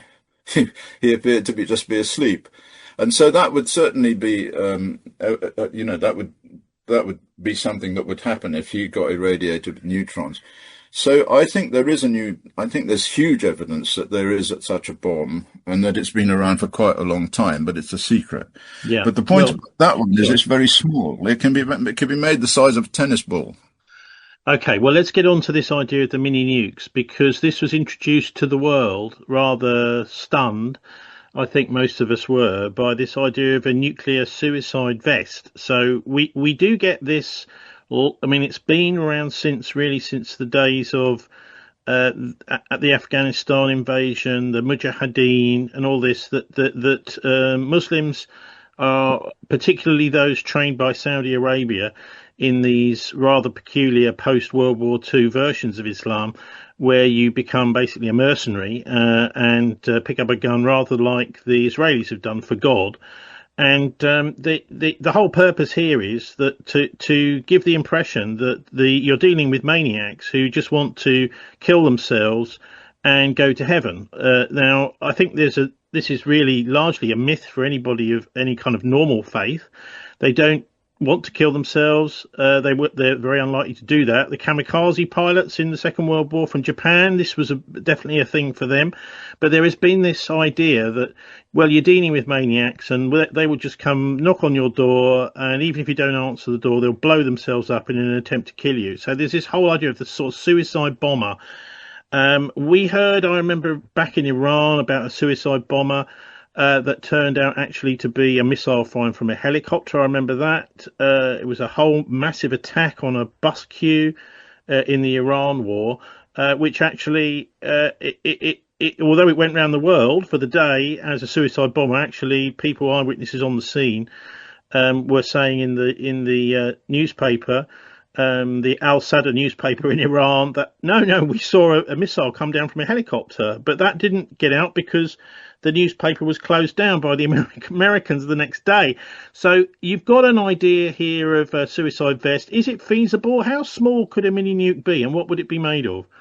Right. Well, the two major elements that can be made into nuclear bombs, as I said, was plutonium and uranium-235. The critical mass, that's the amount of material necessary for it to explode with a neutron criticality. For plutonium, it's 10 kilograms or so.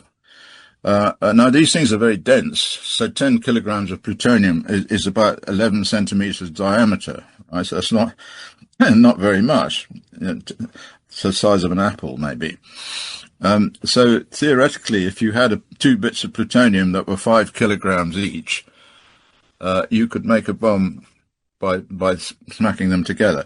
It would not be a very big bomb, because I mean, even with the little boy that they dropped on Hiroshima, that one, only 95% of it did not fission. Because the reason when you push these together and you get criticality, of course, there's a bang, and the bang blows most of the plutonium apart. So then it's no longer critical. Of course, the point is that if even 5% of that material goes bang, you get a hole in the ground the size of Nagasaki. You know, so this stuff is very powerful. So that's plutonium. But I don't think that the Iranians or any of those people would have plutonium myself. I think plutonium is really quite difficult to make, but it's possible. They've got nuclear reactors and research reactors, so they could possibly have made plutonium. For uranium, it's much bigger. The critical mass for uranium is about 50 kilograms. Well, look, let me just interrupt you, because I can remember Roger Cook's film Dirty Bomb for the Cook Report, which was made in, I think, the early noughties or late 1990s, which is still available. You can go and look for it there. Roger Cook, the journalist, was able to obtain weapons-grade plutonium from Russian soldiers in the 1990s, after the collapse of the Soviet Union and before the arrival of Putin. This stuff was apparently available on the black market. At least it was to Roger Cook. Well, in that case, that is feasible. I mean, so you're not making the plutonium. You're stealing it from the Soviet Union when the Soviet Union collapsed, or from wherever. Okay, there's certainly an awful lot of plutonium goes missing. So it could be that they've got plutonium. It could be so. In which case, you've got one possible suicide bomb weapon, right, with plutonium, because that's not a lot of material. For uranium-235, you do have quite a lot of material. It's 56 kilograms, so you're talking about a much larger sphere if you're going to do that. Okay, well, look, let's just imagine that they do have some not enriched uranium, sorry, some plutonium-239, and they decide they want to make an apple-sized 2 hemispheres of plutonium. How big would the device have to be, though? Because you've got to make those two slam into each other. You've got to do it properly. Well, I can't see that's a problem. I mean, if you got an apple and you cut it in half, and you put it at either side of a pipe, let's say the pipe is about a foot long, okay, and you put a bit of explosive at either end of it and detonate the 2 bits of explosive immediately. So you make a gun-type weapon, a gun-type bomb, and the plutonium just smacks together, and off you go. That would do the trick. What sort of damage would that do you think? I think it would certainly take out, let's see, I mean, 200 meters, 500 meters, something like that. Yeah. And it would, of course, you know, it's very inefficient because it doesn't have any material around it to reflect back into the center. But theoretically, you could coat it with something that was an absorber reflector like beryllium, and soup it up like that. 200 meters, 500 meters, that sort of thing. So, but J.D. Vance is correct, really, in saying that this might be a feasible thing. It may be a thing, a nuclear. Yes. I think you could do that, and in fact, you could do it with, because as I told you, there are 2 other ways in which you could do it. First of all, I said like uranium-235, 50 kilograms critical mass. But if you surround it with a neutron reflector like beryllium, you can increase the neutron flux and bring it down to 15 kilograms, right? Well, 15 kilograms of uranium is, again, apple-sized. You know, it's that kind of thing. But look, in a way, we're playing into the hands here of genocidal maniac Netanyahu. This is the sort of thing that goes on inside his brain. What do you think is the most, if there are use of nuclear weapons, how's that likely to happen? Because, of course, we know the Israelis have got 200 or so of these things waiting to go. Well, I would think that the most likely way of it all happening, if it's going to happen, is that Netanyahu fires a load of nuclear bombs at Iran. The problem with that for him is it's going to a conventional nuclear weapon, and I haven't come onto the unconventional ones I mentioned, all right? But so far we're talking about plutonium and uranium bombs like Nagasaki and Hiroshima. Those things produce an enormous amount of fallout. They produce a load of cesium-137 and strontium-90 and a whole load of other horrible radioactive materials, and they, if they were used, would pretty much contaminate the whole area, because of course once this happens, this stuff blows all over the place, and so the entire area around the Middle East where they pump out the oil would be radioactively contaminated, and everyone would have to leave. So those conventional atomic weapons that Israel has would create that. They would create a sort of nuclear wasteland, a sort of Mad Max wasteland in the whole of the Middle East, and the number of people who died would be quite significant. But anyway, of course, people would all run away. That's what would happen. So before the radioactivity got high, they would all run away and live in Europe or wherever the nearest place was that wasn't quite so radioactive. Of course, that radioactivity would spread all over the place, but just for a few of those weapons, it would not be enough to kill off the human race or anything bad like that, because after all, there were huge loads of nuclear tests carried out in the Nevada desert and huge loads carried out in the Pacific, in the 1960s, and they didn't kill off the human race. They just increased the cancer rate by a factor of about 3 or 4 globally. So that's what would happen. But I haven't moved on to the neutron weapon, the Lebanese, what I call red mercury, that one, because that doesn't produce fallout. That one doesn't produce fallout; it just produces neutrons and kills everybody. So it could be one of those. That would work. They could easily have one of those sitting in their pocket and stroll into somewhere and blow it up. So how do those things work? What are they made of? Uranium, plutonium? What? They're made of uranium. Well, we don't know exactly. All right.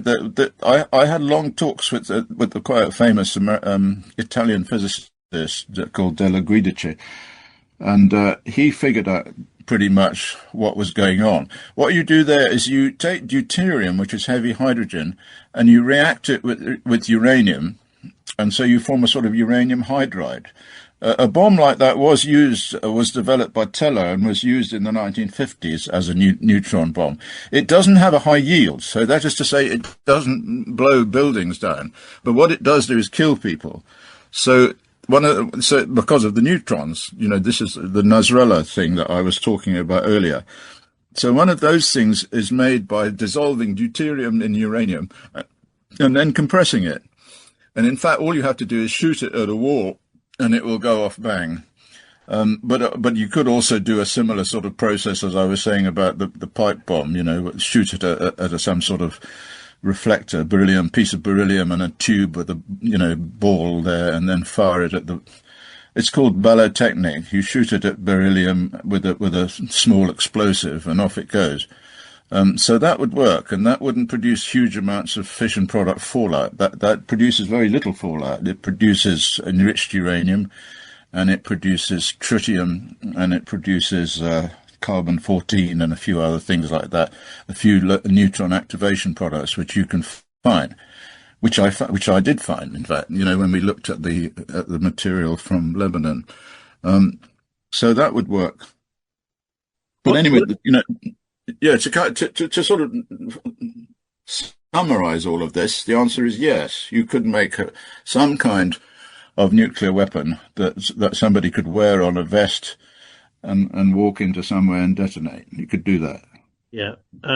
There is another type of nuke, that is EMP weapon, that people often forget, which would render almost all of our modern equipment, including things like cars, trains, everything would just stop, because it would destroy all the little printed circuits will just stop working. So we seem to have become far too reliant on this. There are a lot of people out there, preppers, deciding, well, actually the thing to do is just get away from the cities, get out of the way. Do you think that's realistic, or are they being a bit paranoid?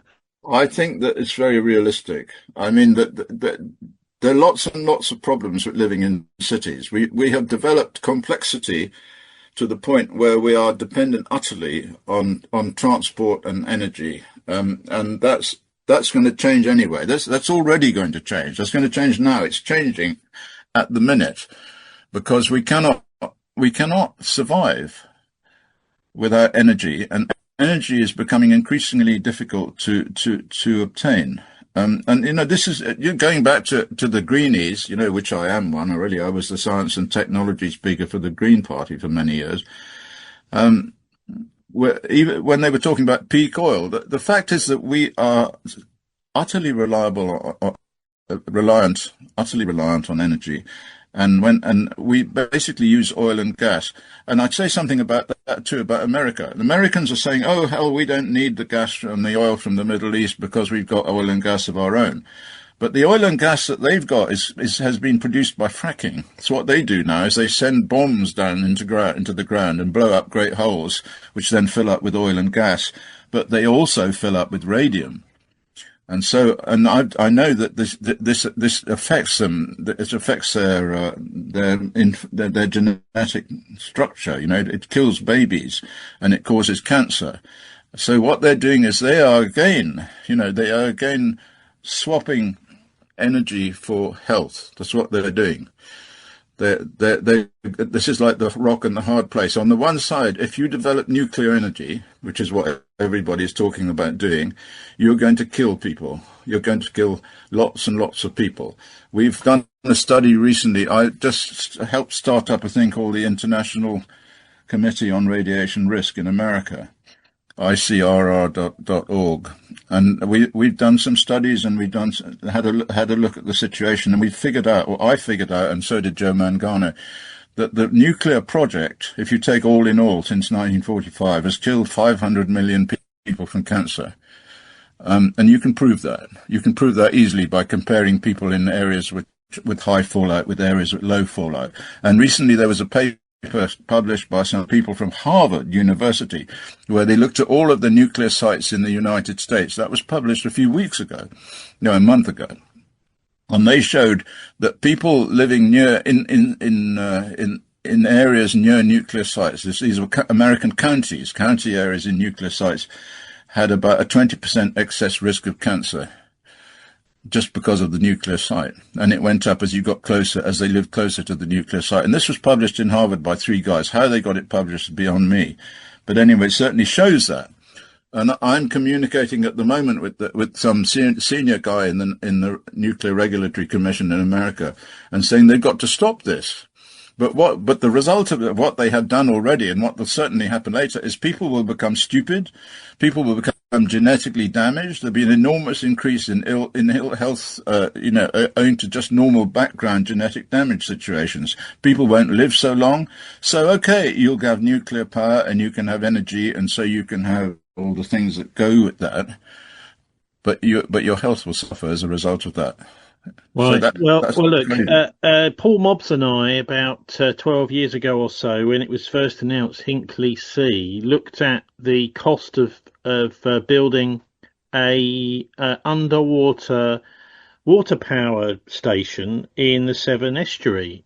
So that's the Bristol Channel, because it's got such an incredible tidal reach. Anyone that crosses the Severn Bridges, particularly the old one, where you can see what's going on below as you drive past, or even if you want to cycle or walk along, you can see a massive rush of water in and out of there twice a day. And so what we found was, at the moment the costs of Hinkley C are running around about £50 billion to build this thing, which is going to be producing incredibly expensive energy, maybe, if it works. And so for about a third of that, you could have generated roughly the same amount of power from tidal energy in the Bristol Channel. So why is it that they don't just do that? Well, originally it was because they needed these reactors to produce material for bombs. That's the answer originally. But now it's what happens in the world now is all about money. Okay. And so if you can get people to invest in something, then you can make money. And even if the thing that they're investing in is complete nonsense, like this new idea to have these small modular reactors everywhere, those things are also extremely dangerous. So they can build them, of course. You can have small modular reactors and so on, and you can then kill a load of people. So and that's the equation. As far as what you're concerned, like this is like the Green Party thing, like Mobsy. Is absolutely so. Absolutely so. We need to find ways of obtaining energy that don't involve killing everybody. We need to do that. But the main answer to all of this, and I was asked this question again and again and again when I was the science and technology expert, the the speaker for the Green Party, and they'd say, well, you want us to go back to the Stone Age, or the Green Party does. And I'd say, in a way, yes. In a way, yes. If you look at everything that gets done, if you just go into any town and you look at the world, stand back and look at the world, you realise that 90% of everything that is done is utterly worthless. But it uses energy. Vast amounts of energy are used up to make something that nobody really wants or needs. Look at cars. Look at all the cars zooming up and down all the time and burning up energy. Why do we need to have all these cars zooming up? You can put all the stuff on trains. There are lots of ways in which you can reduce energy from that point of view. We have to decide to live as human beings in a different way. And in fact, it's going to be forced on us, to be honest. There's no question about that. What with what's happening at the moment, it's going to be inevitable that we're going to have to find ways of dealing with that. And one thing that is going to happen is that if you don't get out of the city, you're going to be in trouble. Yeah, maybe. What about coal? I was hearing from a coal merchant the other day that you can't buy coal anymore in Britain. You can. Sorry, you can in Wales. Because I think there'd be a minor revolution if people in Wales were not able to use coal in the valleys, because that's their traditional way of living. And in fact, there are still ex-miners who get their free supply of coal there. This is also right under our feet, loads and loads of energy. The technology, according to many, including Scargill from the old Mine Workers Union, is that they have carbon capture absolutely sorted for these coal-fired power stations. And literally 2025, we had the very last ever stockpile of coal and coal-fired power station that could possibly ever be used was sabotaged, mothballed, shut down. So is there any kind of future for coal, do you think? I think there is a future for coal, and as for not being able to get coal in England, I know that isn't true, because I can buy coal in England. I've got a coal fire in England. You can buy smokeless coal on. Yes, but you can't buy the real stuff out of the ground. You can in Wales. Oh, that stuff, yeah, but that is very stinky and horrible. That stuff. The old sea coal, that stuff. Well, the Welsh will tell you it's the cleanest burning coal in the world. Well, that's just not. Well, it might be the cleanest burning coal in the world if you're going to dig coal out of the ground and burn it, but it produces a lot of contamination, a lot of nasty stuff. And of course, but that's not the point. The point is it produces CO2. We've got to the point now where we've become obsessed about the levels of CO2 in the atmosphere, and probably quite right too, because certainly CO2 is going to cause increasing global warming, and global warming is a real thing. It's a real thing. The extent to which it's just absolutely dependent upon CO2 is something which I question myself, but certainly CO2 is certainly producing some global warming. But the point is that governments have become obsessed about reducing CO2. Partly, I think, because the nuclear industry is pushing themselves as the alternative.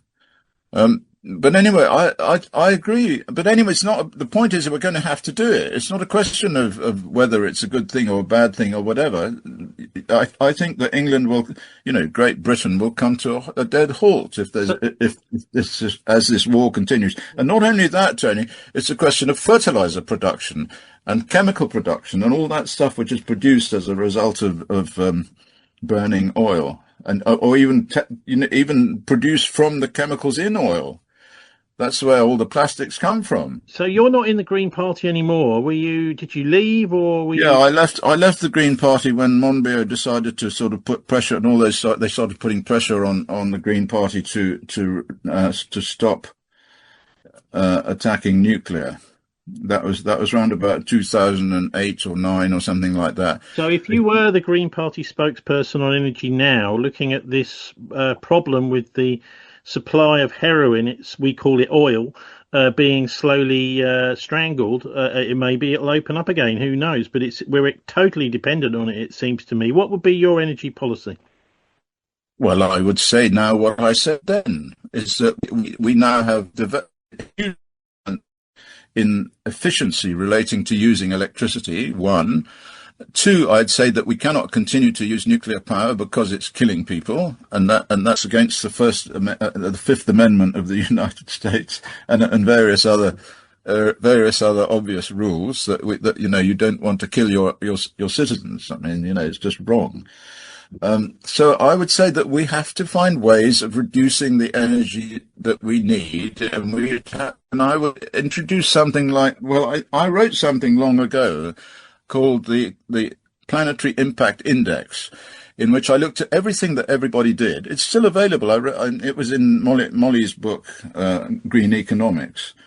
And you look at absolutely everything that everybody does, and you tax the companies or the people, or you reduce the way in which they do these things, or you alter you put pressure on what they do on the basis of saving the planet and saving the people.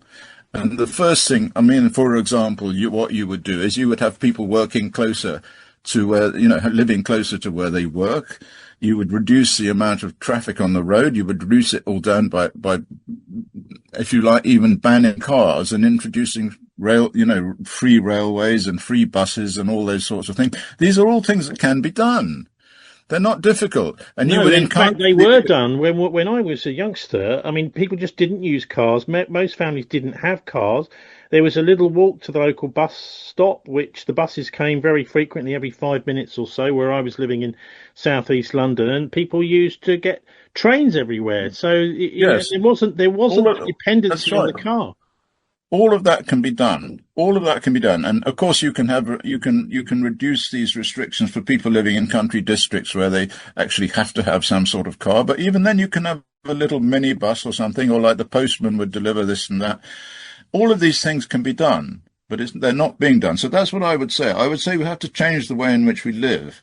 We have to do that, or we will die. And this is going to happen. There's no question about it. It's not a question of are we or aren't we? It's a question of when.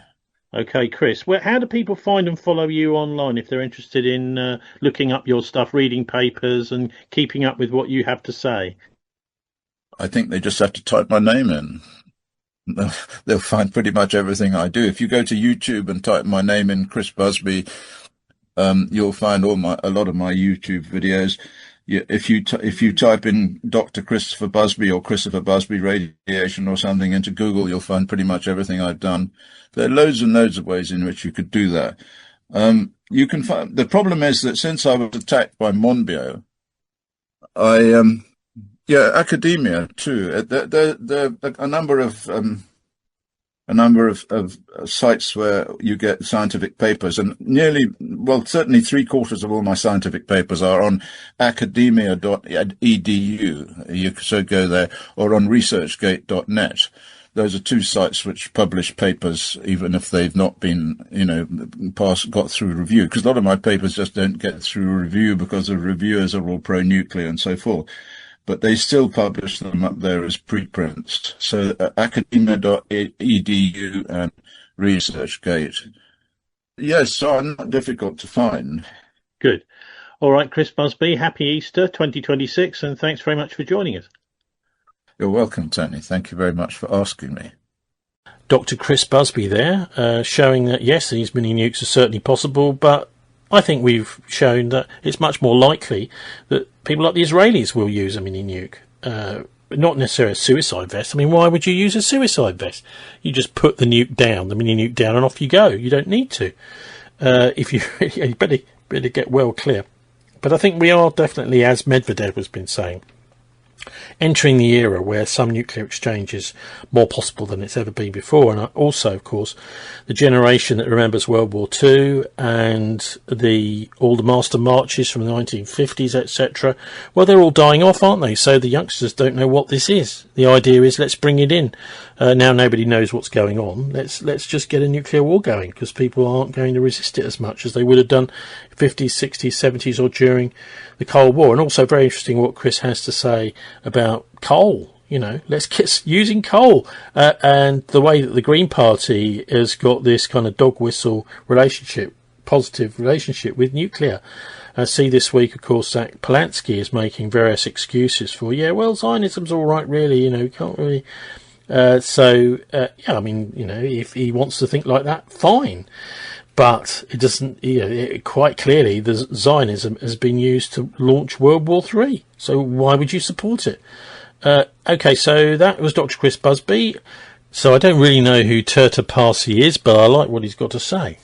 It's not just about having someone who has the capability of negotiating, who has the endorsement of the supreme leader, but also someone who can build consensus within that system in order to go along with an agreement. So when they killed Ali Larijani last week or so, that was someone who played a critical role in getting conservatives to agree to the JCPOA 11 years ago. And he had that ability. He was essentially the consensus maker in chief.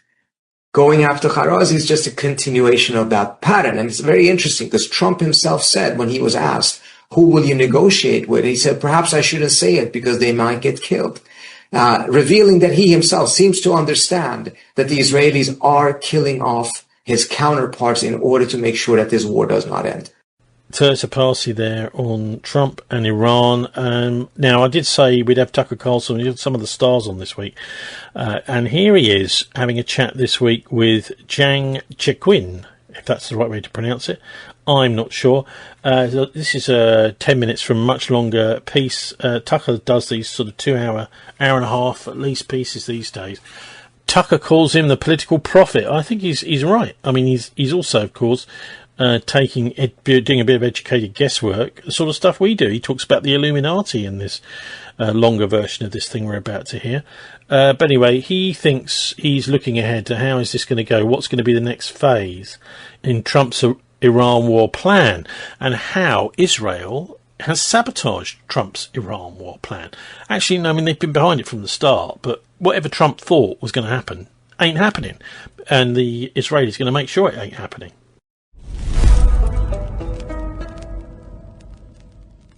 Professor, thank you very much for doing this. We've never met. I don't know a great deal about you, but I have seen a number of your videos in which you make remarkably accurate predictions. So that's what I know about you, and I'm impressed by that, by your ability to call events before they happen. So with that in mind, let me ask you, where do you think this war in Iran is going? How will it be resolved, and what are the consequences likely to be? Well, thanks so much for inviting me, Tucker. I'm a huge fan. I've been admiring your work for a number of years now. Thank you. So I think that this war in Iran will be very similar to the war in Ukraine, meaning that this will be drawn out, be a war of attrition. Neither side will concede defeat, even though it is in their best interest to reach a ceasefire. And this will have dramatic consequences on the global economy. And this war could drag on for years and years. Already we're seeing major repercussions on the global economy in that flights are being canceled. In Southeast Asia, they ran out of fuel, so they're asking people to stay at home. And in a few more months, experts are predicting a food shortage, meaning that nations will be forced into food rationing. And today, there's a major escalation in that the Israelis struck the largest gas field in Iran, and Iran retaliated by attacking energy infrastructure of the GCC. And Iran has stated that its purpose, its goal, its strategy is to move oil to $200 a barrel, which will have a really significant impact on the global economy because the entire global economy is based on access to cheap energy. So unfortunately, I think that we can expect this war to drag on for years and years. Eventually, America will send in ground troops. Eventually, the Strait of Hormuz will be contested. Eventually, this will spread all across the world. Eventually, other nations will be drawn in. So Saudi Arabia is thinking about declaring war on Iran, and Saudi Arabia has a mutual defense pact with Pakistan. So Pakistan will be drawn into this war. So things are spiraling out of control. And just recently, Ali Larijani, who is the de facto head of the Iranian war effort, was assassinated. And he was a pragmatic elder statesman in Iran who had the authority to negotiate a ceasefire. Now that he's gone, there really is no more off-ramp. So both sides are committed to a long war of attrition, and the consequences for the entire global economy are quite dire. That is, I I wouldn't say that's the worst case scenario. The worst case scenario would include a nuclear strike by one or more actors and the destruction of the Aqsa Mosque complex in Jerusalem, which would spark a religious war. So that's as bad as it could get, but you've just described one step before the worst, which is protracted, destructive, impossible to stop. So my question is, because there are so many global players, big global players, the US and China, I think, who would be hurt by this, why is there not an incentive to get it settled quickly, and why can't that happen? Right. So once this war starts, it achieves a momentum and a logic of its own. So, the United States doesn't really have an off-ramp, meaning that if it tries to negotiate a ceasefire with Iran would ask for reparations, about $1 trillion, basically. It would ask for the United States to leave the Middle East permanently to ensure its long-term survival. If the United States were to do that, then the GCC nations would collectively become client states of Iran, because only Iran can guarantee their safety, as well as use of the Strait of Hormuz. The GCC is the basis of the petrodollar. So what the GCC does is it sells oil in US dollars and then recycles this money back into the American economy. So if the GCC were to abandon the petrodollar, then this would have severe repercussions on the American economy. Also, there'd be a chain reaction in that Japan and South Korea would look at what's happened in the Middle East and decide that the United States can no longer guarantee their safety. So they would have to remilitarize, and they would have to spend all the resources on adapting to the possible China threat. And then you have Europe, and then Europe would look at what happened in the GCC as well as in Southeast Asia, and they would be like, why are we fighting Russia? Wouldn't it be in our best interest to negotiate a peace treaty with Russia as soon as possible? What this would mean the collapse of the US dollar as a global reserve currency. Remember that America is sitting on $39 trillion in debt. And so the American economy is a Ponzi scheme that relies on foreign nations to continually buy US dollars. So the US economy would not be able to withstand essentially American withdrawal from the Middle East. So the Americans are stuck where they are right now, unfortunately. What is the Chinese perspective on this? I mean, it seems like China has an interest in peace in the Persian Gulf with those 7 oil producing countries. Why wouldn't China step in and try and settle this? So both the United States and China benefit from the status quo. And China has a vested interest in seeing a very quick solution to this war in the Middle East. China imports about 40% of its energy needs from the GCC. So not just Iranian oil, but also Qatari natural gas. Right. So as you point out, China very much wants to see, as soon as possible, a ceasefire. Unfortunately, it is the nature of the Chinese government not to interfere in foreign affairs. China doesn't really have a geopolitical framework, a grand strategy. It really believes in global trade, and it doesn't really have a framework for how to resolve armed conflict. And so Chinese policymakers are really stuck. And in fact, Chinese policymakers have come out publicly saying that they would like the carnage, the violence in the Middle East to stop as soon as possible, and for the Strait of Hormuz to open up. But unfortunately, as I pointed out previously, when a war starts, it achieves a momentum and a logic of its own. And it's very hard to stop a war once it starts. So if your prediction is correct, and I pray that it's not, and I'm sure you do too, hope that you're wrong, but if you're not wrong, yes, and this continues to grind in the way that it is now, destroying energy infrastructure, just really destroying the civilizations of the region and Iran and the GCC, what does that look like in, say, 2 years globally? What's the effect on the global economy? Right. So this war it will accelerate three major trends. And nations will have to adapt to a new reality in which energy is no longer cheap and accessible. The first major trend is deindustrialization, meaning that right now you just have too many people living in cities. And you can do that as long as you can import cheap energy and cheap food. But when cheap energy and cheap food are gone, then you need people to work the fields, to grow food for your economy. So you have to deindustrialize and reduce your energy dependence. Okay, that's one major trend that we should see very soon.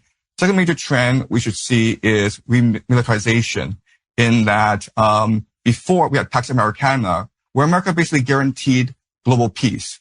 And America basically prevented nations from going to war against each other. So, for example, Trump brokered a ceasefire between India and Pakistan because these two nations have much hostilities against each other. But now that America no longer has the aura of invincibility and inability, now that the American military does not come across as almighty, then America doesn't have the power to stop kids from attacking each other on the playground anymore. So nations have to remilitarize, especially nations like Japan, which before relied too heavily on American military protection. Okay, so that's number two, the remilitarization of the world. And the third major trend we should see is mercantilism, meaning that now that global trade is disrupted, nations, especially advanced industrial nations such as Japan and Germany, they need to create their own independent, self-sufficient supply chains. Fortunately, America doesn't have this issue because the Western Hemisphere is extremely wealthy and abundant in natural resources. But if you are Japan and Germany, then you have to reach out and expand your borders if you are to maintain your industrial might. So these are the three major trends we should be seeing very quickly. So Professor Jang Chequin, that's Jiang Xueqin, speaking to Tucker Carlson this week. He calls him the political prophet. Very interesting, isn't it? Look, some people are looking way ahead, aren't they? And the Chinese, it seems, are doing that rather well. It'd be nice to see him up on our mainstream media here, talking about all this sort of stuff, bursting a few bubbles, especially now it looks like NATO's shot that Trump is having a go at all of his so-called allies every 5 seconds in order to be the Death Star for Israel. And part of the reason we're hearing so many lies, as I was talking about last week, is this idea of satanic inversion. And here is Christopher Lee, who I found out recently is actually a relative, I don't know if he's a cousin or something, of the Bond author and naval intelligence officer in World War II. That's Ian Fleming, who was also the commander, really, of the raid into Berlin in May 1945 to get an end of April Martin Bormann out on the commando missions. There's all these commandos, including some Jewish commandos, brought Bormann out of Berlin along the canals under the noses of the Russians. And if the Russians challenged them, they had a Russian-speaking woman in a Russian uniform who would shout at them and tell them to get out of the way in Russian, or she'd get Marshal Zhukov onto them. And so they did. They got out of the way. Someone in a senior Russian uniform shouting at you, they knew that was the person you obeyed. And so very, very cleverly done, Fleming. But anyway, here is one of his chums, the famous actor who's known as Christopher Lee, sort of Dracula, basically, isn't he? But anyway, he was a very, very decent guy, and he understood the dangers of black magic, etc. And here he is talking about this idea of inversion, a satanic idea. You just invert stuff, and then you take over the conversation, and it doesn't matter whether it's true or not. You're in charge. Do you regard black magic as being purely fictitious, or is there some truth in it? Some truth. 100% truth. There is nothing fictitious about black magic, in any way whatever. It is a fact. It is a fact which has existed for several thousand years. I mean, when we talk about black magic, we are talking about Satanism, necromancy, alchemy, witchcraft, the worship of Satan, the worship of dark forces, whether it's voodoo, juju, whether it's something practiced in the Western world or the Eastern world, whether it's easily defined or not easily defined, the order of the left-hand path, the following of this, the following of that. It is basically the worship of the force of evil as embodied by Satan Lucifer, the princes of darkness and their legions and so on, in a very simple sense. Of course, it goes much more deeply than that. It is a fact. It is a desperately dangerous fact. It does exist. It exists around us today. Satanic ceremonies will be happening in Britain tonight, very definitely. Ask any priest, ask any member of the forces of law and order, and they will tell you that Satanism as such, it's there, and it has been for thousands of years. Man has worshipped the devil longer than he has worshipped perhaps an established religious figure. Do you think you're in any danger in mimicking it in front of a camera? No, that's an interesting question, because I must admit that it did enter our minds when we were performing some of these ceremonies. You see, I am playing, as I told you, a priest. The various ceremonies that are carried out by the priest, in this case myself, and the members of his group or coven, are blasphemous ceremonies, totally blasphemous and totally profane. They have to be. That is to say, they must be profane and blasphemous to be effective. This is part of the ritual and part of the belief of these people, that in order to make any kind of ceremony totally effective, it must be the exact diametrical opposite of the real ceremony. That is to say, if you make the sign of the cross, you do it like that, upside down. If you are going to carry out a satanic ceremony, whether it's a baptism or a particular group of people doing something like trying to raise an elemental or trying to create the perfect situation for an evil spirit or trying to produce evil vibrations and so on, they plug in, so to speak, the force of evil like plugging in on a switchboard with a telephone. In order for this to be effective, it must be carried out, as I've already said, by a consecrated person, i.e. a priest, and it must also be carried out on consecrated ground. Now, in this film, I, as a priest, am carrying out these ceremonies, like baptism, in the name of the Dark Lord, in a real church. Now, obviously, I'm an actor. At least I hope people think I am. And I am therefore an actor playing a part. So are the other people in front of the camera who are taking part in the ceremony with me. We are all acting. I asked the parents of the baby, the real baby that I baptized in this real church in a blasphemous way, if they objected, if it worried them, this 5-week-old baby. And the parents, who are very young, said, no, it doesn't worry us. We are Catholics. Our child will be baptized by a Catholic priest. We will tell him about this, but it doesn't worry us. And the father gave the most sensible reason for this. He said, it's only a film. And if you can think of it in that way, fine. I have a rather vivid imagination, and some of the people who were working with me in this sequence were also discussing this. And we felt a little uneasy. You know, you are saying terrible things, and you are saying it on consecrated ground. But then the other side of you takes over, the logical side, and says, look, we're only actors doing this, you know. We're not doing it for real. We were sort of looking at the roof to see if there was any sign of it falling in on top of us, but nothing happened. I think we were far more worried about dropping the baby, to be quite honest. While we're on that subject, it might be interesting to say, amusing to mention, that the baby certainly got its own back on me. When it came to the actual baptism of the child, I have already told you that the parents didn't object, because I was making the sign of the cross on the child's forehead in supposedly blood, upside down, and baptizing the child into the service of the Dark Lord. And the child, obviously, was getting a bit bored and a bit cold and didn't like being taken away from his parents and held in my arms and then held in somebody else's arms. And it was making a lot of noise. And I started to speak very quietly, and there was complete and total silence, which impressed everybody. And I myself thought, well, you know, it's listening. It was staring at me with rigid concentration. And I suddenly realized why there was this total silence and this rigid concentration. The child was retaliating in the way in which it knew best, all over me, and all over the lady who was holding the child. Well, all I can say is it speaks volumes for our self-control that none of us broke up, because, of course, it was extremely funny. Why has there been a resurgence of interest in the subject?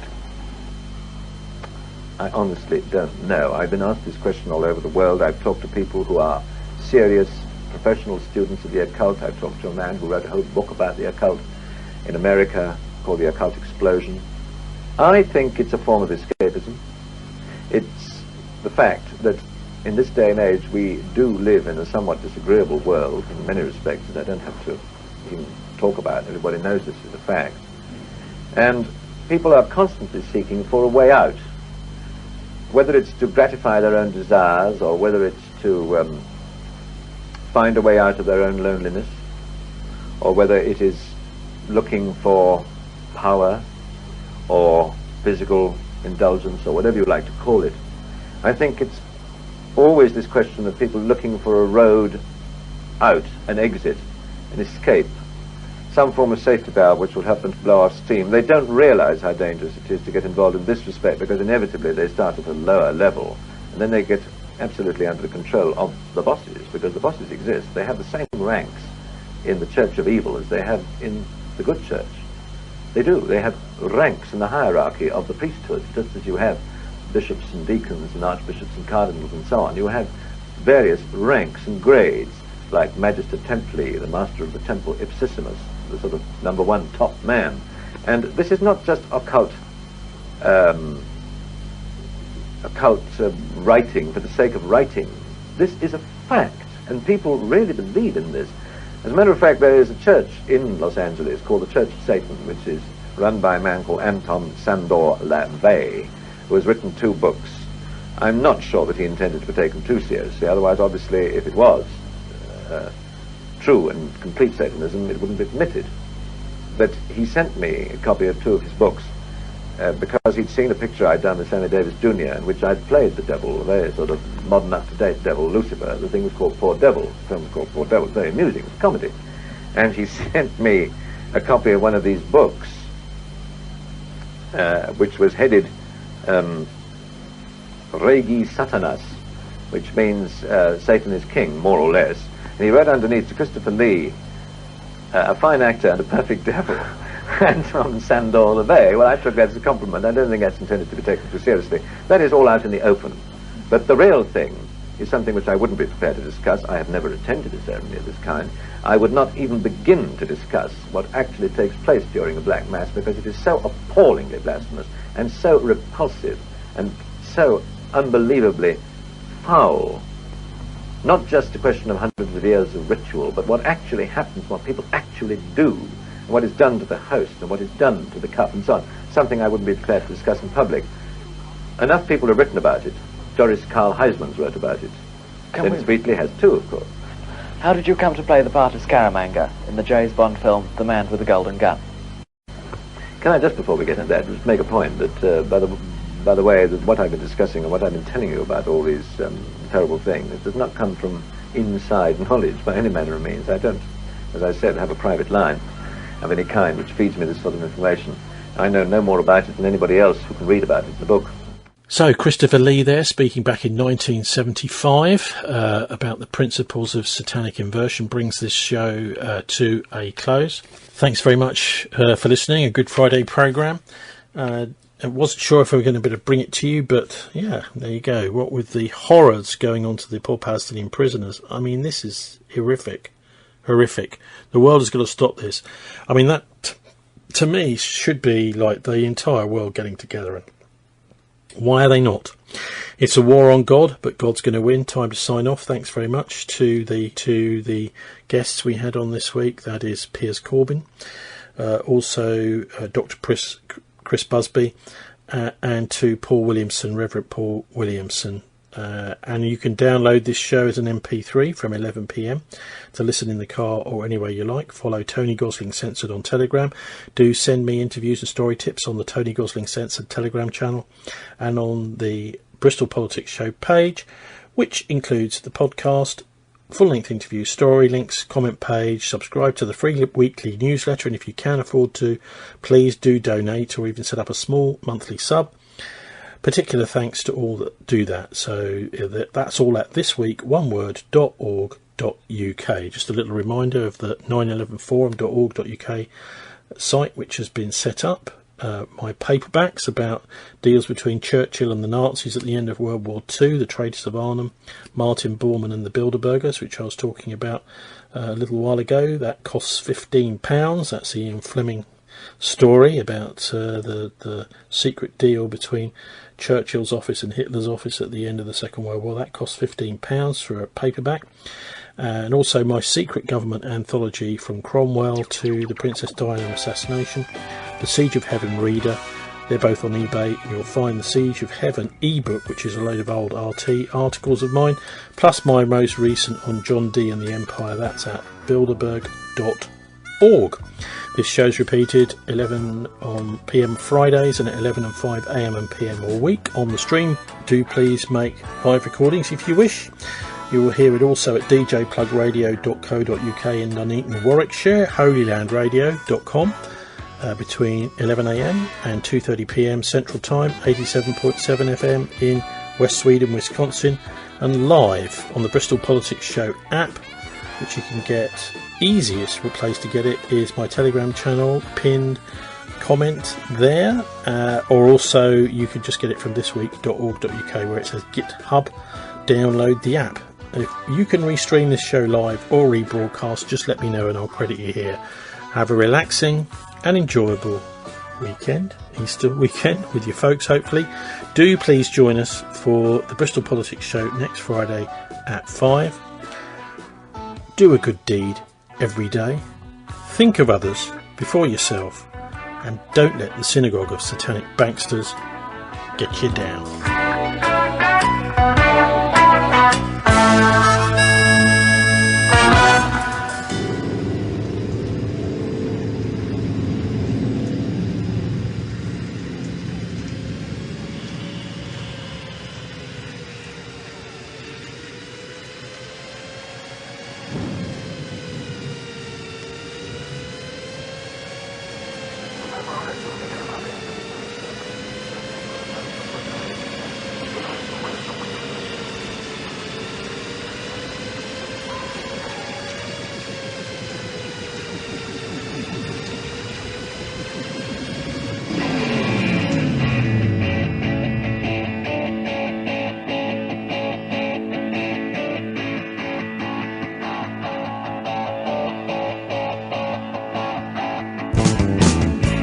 Serum in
is there, most atomic dust and the sky is raining fishes, some mutations going down the missionary. Well, good luck to you.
Too